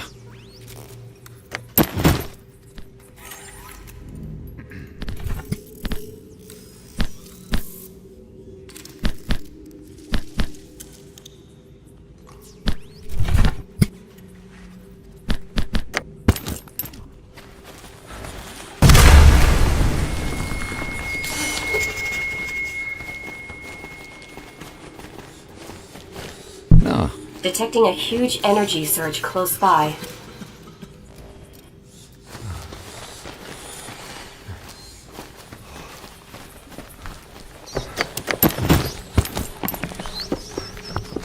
Careful, Marky. Don't fall. Smells like our old school library.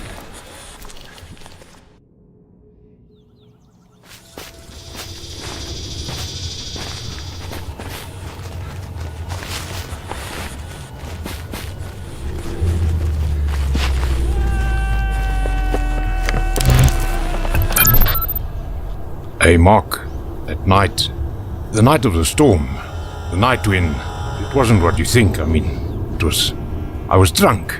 I needed help, but there was more. Don, I really don't want to relive that night. I know, Marky, I know. I don't want to cause you more pain, but I want you to know that I spoke to Charlize just before you came. I was in a dark place. I was going to end it all. I was making one last phone call. I wanted to talk to you, but she picked up. I told her to tell you that I loved you and that I was sorry. She phoned Freddy right after, told him to look after me, that you would come and get me. I was so alone, Mark. Everybody was gone. Everybody left me. Everyone but you and Charlize.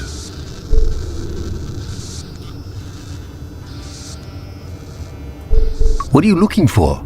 Forgiveness? No, I don't think that I can ever be forgiven.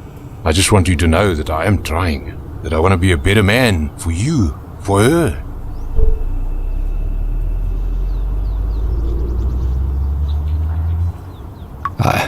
I can't forgive you, Don.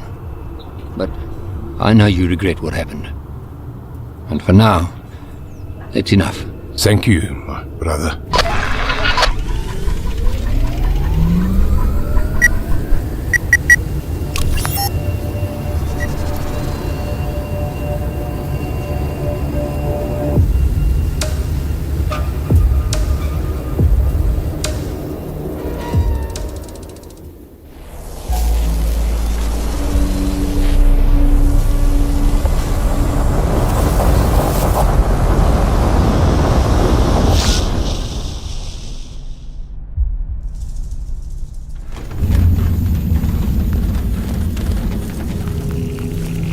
Huge energy discharges ahead.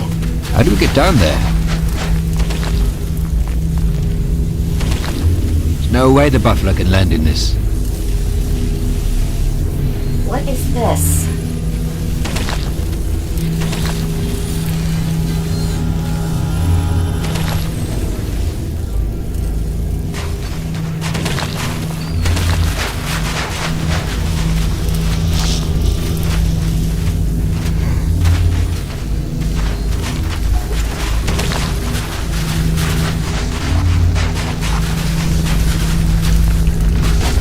Careful, Marky. That electricity looks dangerous.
My knee hurts a bit.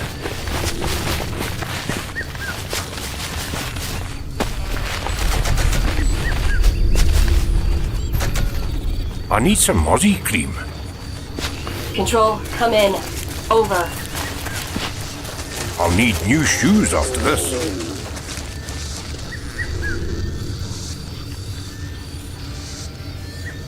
I wonder what this used to be.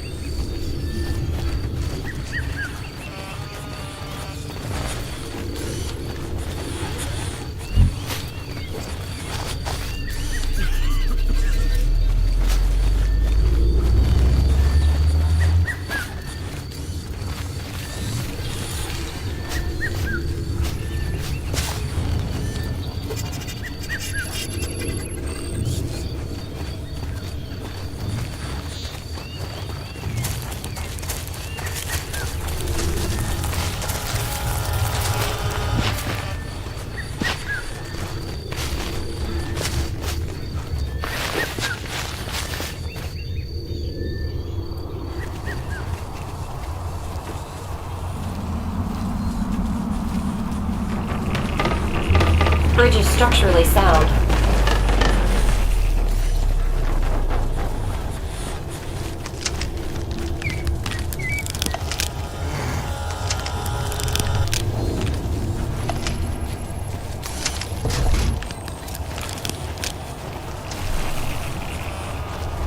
The terminal still works.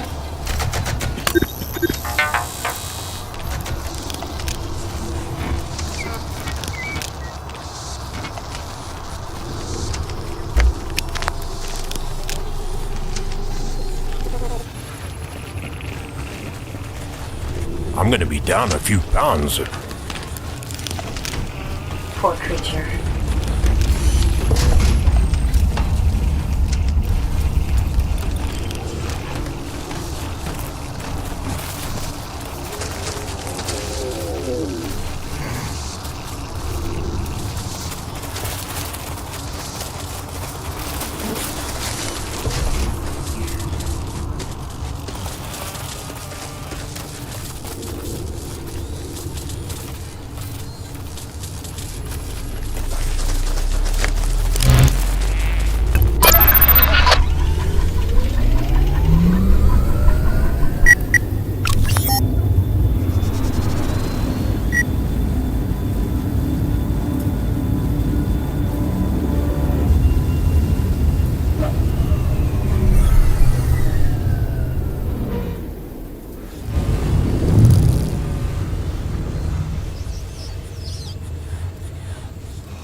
Battery recharging.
Look at those statues, eh? They're huge.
Hey, Chief.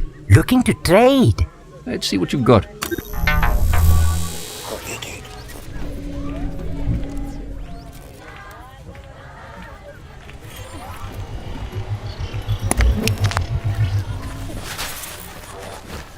Jeez, there's so many bugs in this place.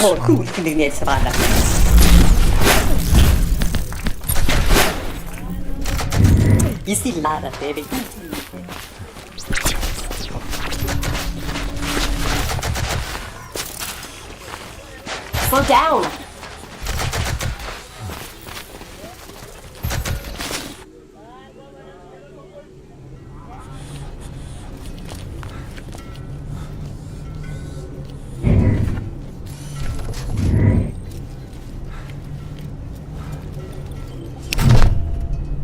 Welcome back, Pilgrim. Caesar swells with happiness that you have returned. You and your friends look tired. This world has taken its toll on you. Why do you not stay a while at the kettle? Rest, recuperate. The world will still be there when you leave. Cut the fucking cock. I know you stole the biome seeding device. Caesar has no knowledge of this. Oh, I know Caesar does. The Nest mentioned a traveling medicine man. Those machines lie.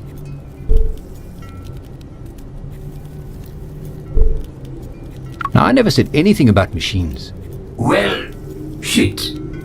I knew it was a matter of time before those plants and their metal nanites came after me. What do you want? Why the act? What's in it for you? I've been around for a long time. When you're as old as me, you make enemies. And people always trust the medicine man. Even those metal nanites trusted me. Wasn't too hard to take their little machine from them. I want that biome seeding device. That's gonna be a problem. I sold it to Lebanon when he left. He said he was gonna take it to Bas, but I don't think he made it. It's long gone by now. It's a pity. If those talking plants were anything to go by, that device could have changed everything. Certainly made whoever controlled it a powerful entity. You could actually talk to those plants. Yeah, I speak most languages. Helps with drifting. Tell you what, you keep your mouth shut about this, and I'll give you a translator. It'll work on them. Deal. The translator for my silence. Man, with the way my recharge station has been acting up, I'm probably on my way out anyway. Take it and get out.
Cut the fucking cut.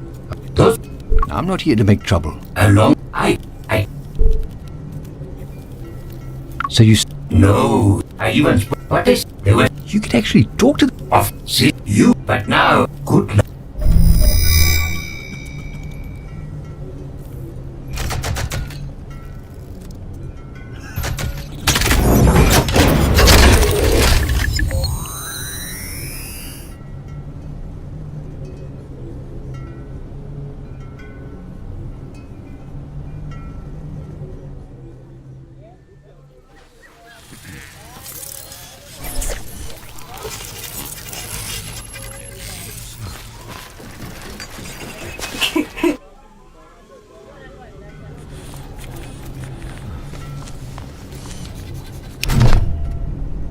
can you why?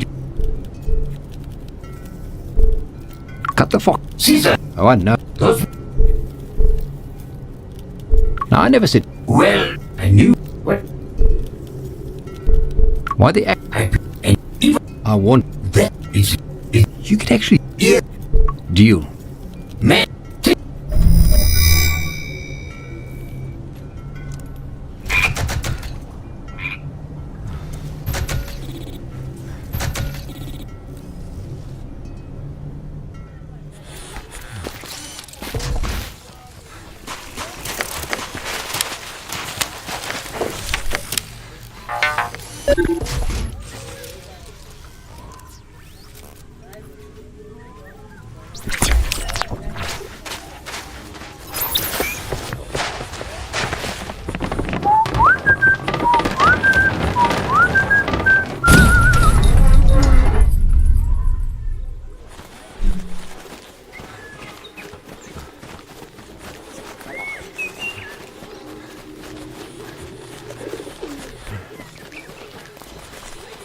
Battery recharging.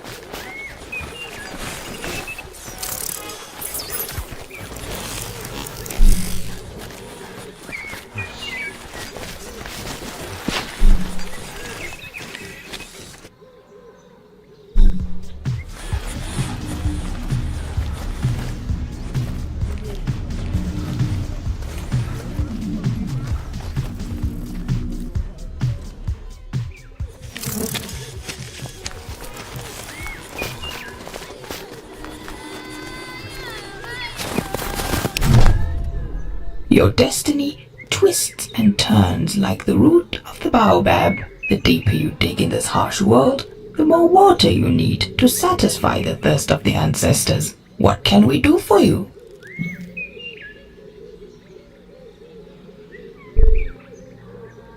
I've great news. I found your sisters, and they are alive. That is wonderful. You are a treasure. Our very own wanderer of light. Do not keep us in suspense. Where are they? I found them at Chiron, at Lebanon's boneyard. We must make plans to go to them at once. At the end of the season, we will travel to Chiron. Inja, bless you.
Translation matrix waiting for output.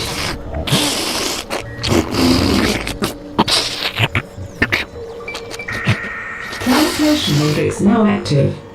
My name is Mark Leslie. Can you understand me? This place is not for you. This place is for us. Leave. Maybe? No? Definitely? Not.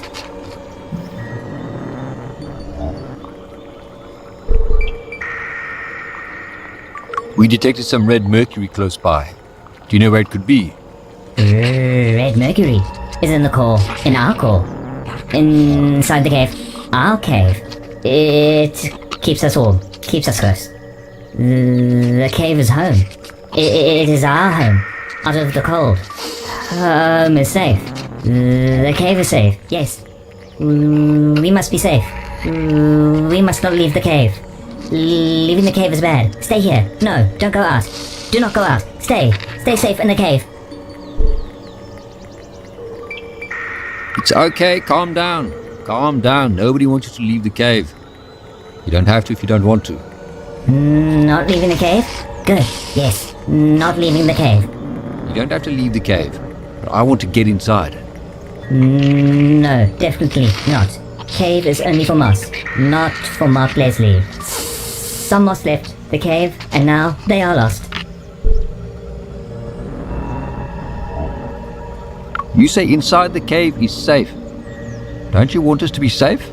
Yes, definitely. Mark Leslie will be safe in the cave, but only when it's dark. When it's light, you can be outside and be safe. When it's dark, inside it is safe. And when it's wet, when it rains, it's nice, but only for a small time. Then it's bad. Uh-oh, it's still light.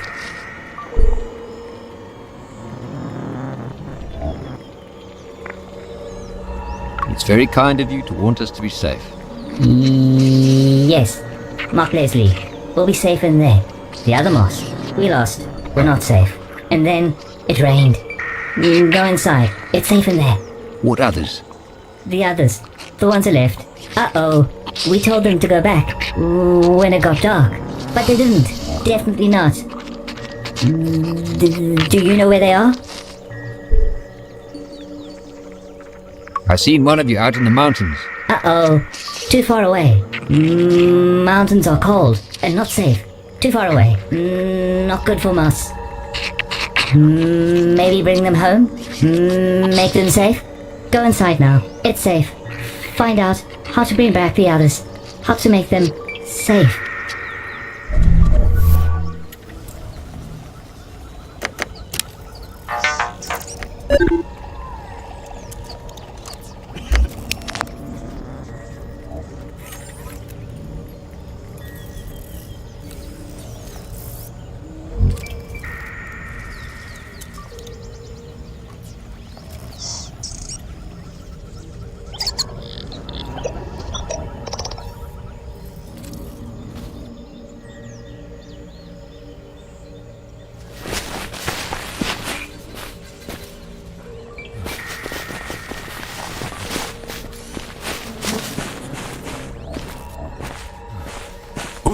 I'm old, man.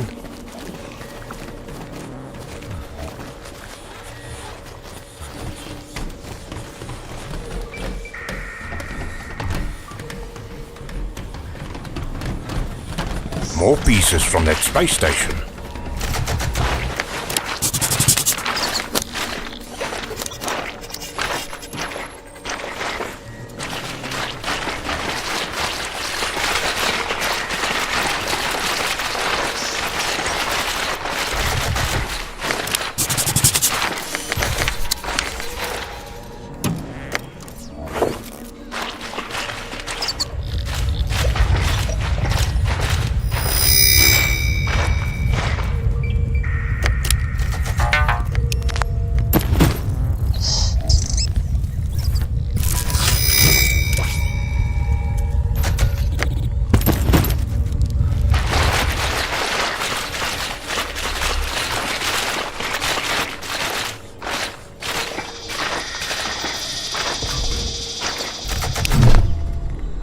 Translation matrix now active. I am Nurse. We are Moss. You come down to us, Mark Leslie. Come down to converse with us. To converse with Moss. We absorb all. We try to hide away, safe from the world. The world is too much for us, too much for Moss. We absorb it all, and we do not want to. We ask questions now. What does Mark Leslie want from Moss? What do you mean you absorb all? What are you hiding from? From everything. We absorb all around us. We store it all. It fills us up until we tear open and leak everything out. It exists in our veins and in our fluids and in our membranes. It circles around us and moves through us. We only want peace. We only want quiet. Mark Leslie has been in the world, out of the cave. What is out there? Is it peaceful? Is it quiet? No, it's not peaceful or quiet. We have gone out in the world before. It hurt. It was too much. We know what is out there. We know of the nest. How do you know about them? One of us is with them. One of us left to explore. A mossling with 1 billion spores. It was captured by the nest. They are using it. They are hurting. There is too much to absorb. Too much inside. They want to be free. The spores within it grasp and pulse and fall. They are too full. They want to be home, to be safe.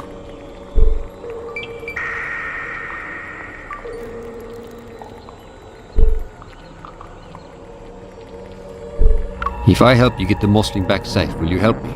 Its cries are too loud to ignore, but we do not know how we could help. I need the red mercury from your reactor. The warmth from the reactor keeps us safe. It helps the mosslings to grow and thrive. It lets us stay inside the cave. It lets us create more mosslings. The more moss we have to share the load, the less pain we feel. But we can no longer sleep through the cries of our lost spores. Please, find them, and we shall give you your red mercury. Help us, Mark Leslie.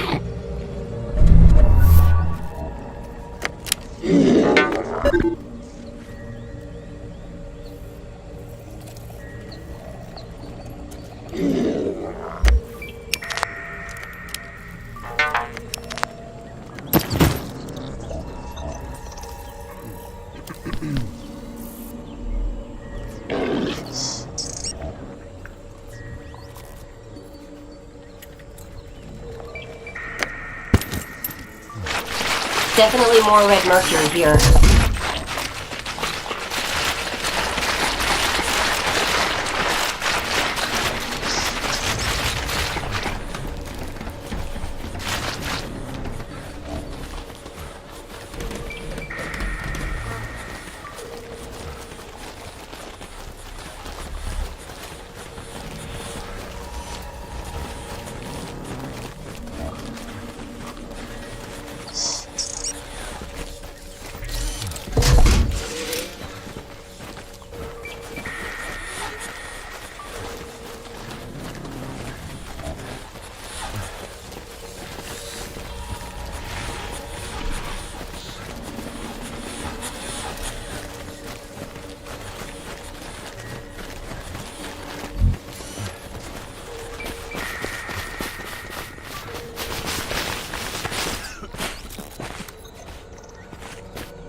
Auntie Una, I'm back with some news. It's pleasant to see you again, our wanderer. I told the Kettle Maidens about you. We did not want that. You interfere with things you do not understand. They miss you. They want to reunite with you. Could it be that we were wrong? We stayed in the boneyard to help Lebanon and tend to this patch of soil. Our hatred for our sisters has festered and grown while we toiled away, and yet they welcome us with open arms. We have paid our debt to Lebanon. If the Kettle Maidens can forgive us for leaving, then so can we forgive them for not following us.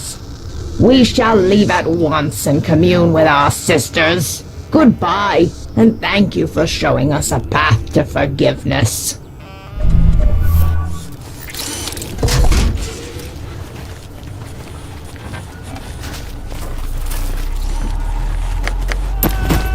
Did you hear something?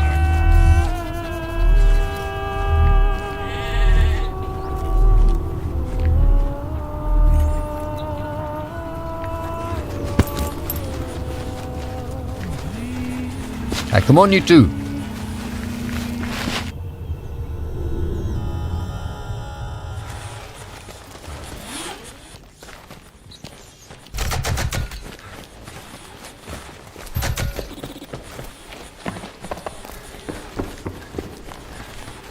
Nah.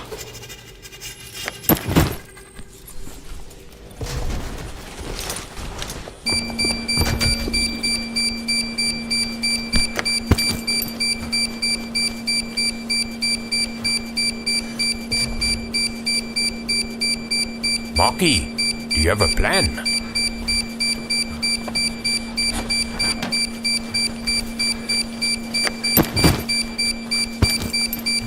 Slow down!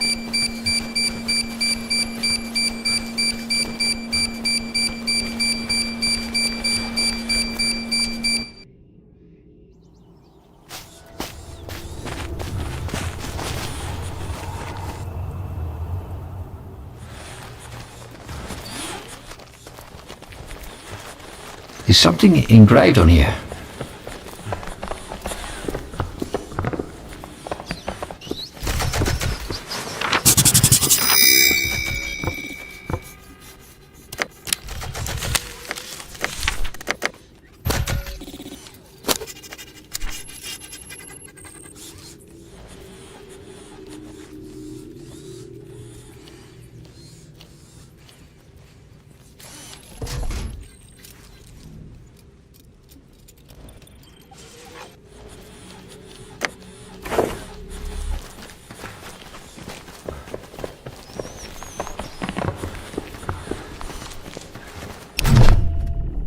Oh, that hole is way too small for me.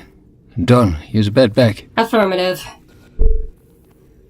Could you get through there? I'm not sure what's on the other side of this wall, but I know you can handle it. Thank you for the vote of confidence. If I do not return, know that I was struck down in the line of duty, entering unknown terrain. Good luck, soldier.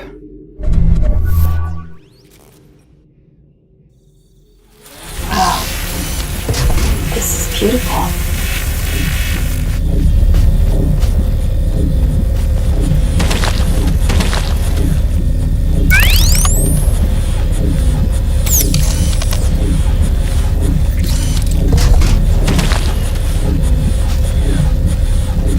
I wish I could just stay here.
That must be the biome seeding device.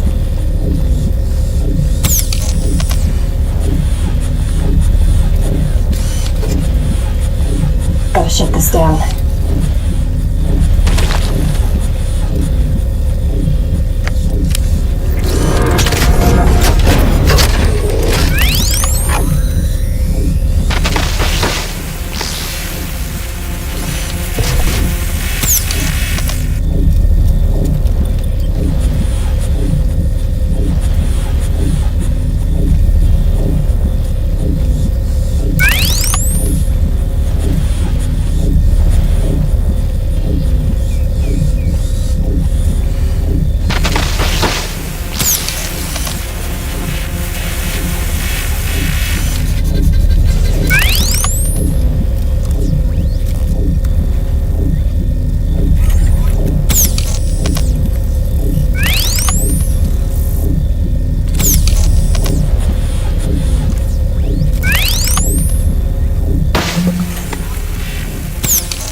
It's so peaceful.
Begin scan.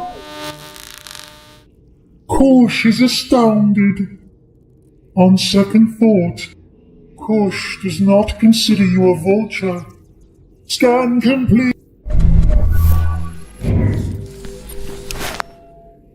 Begin scan. Wondrous. Could it... But Kosh is disgusted that you would place this dirty thing anywhere near. Kosh does not consider you a vulture. Has Kosh made this joke before? End scan.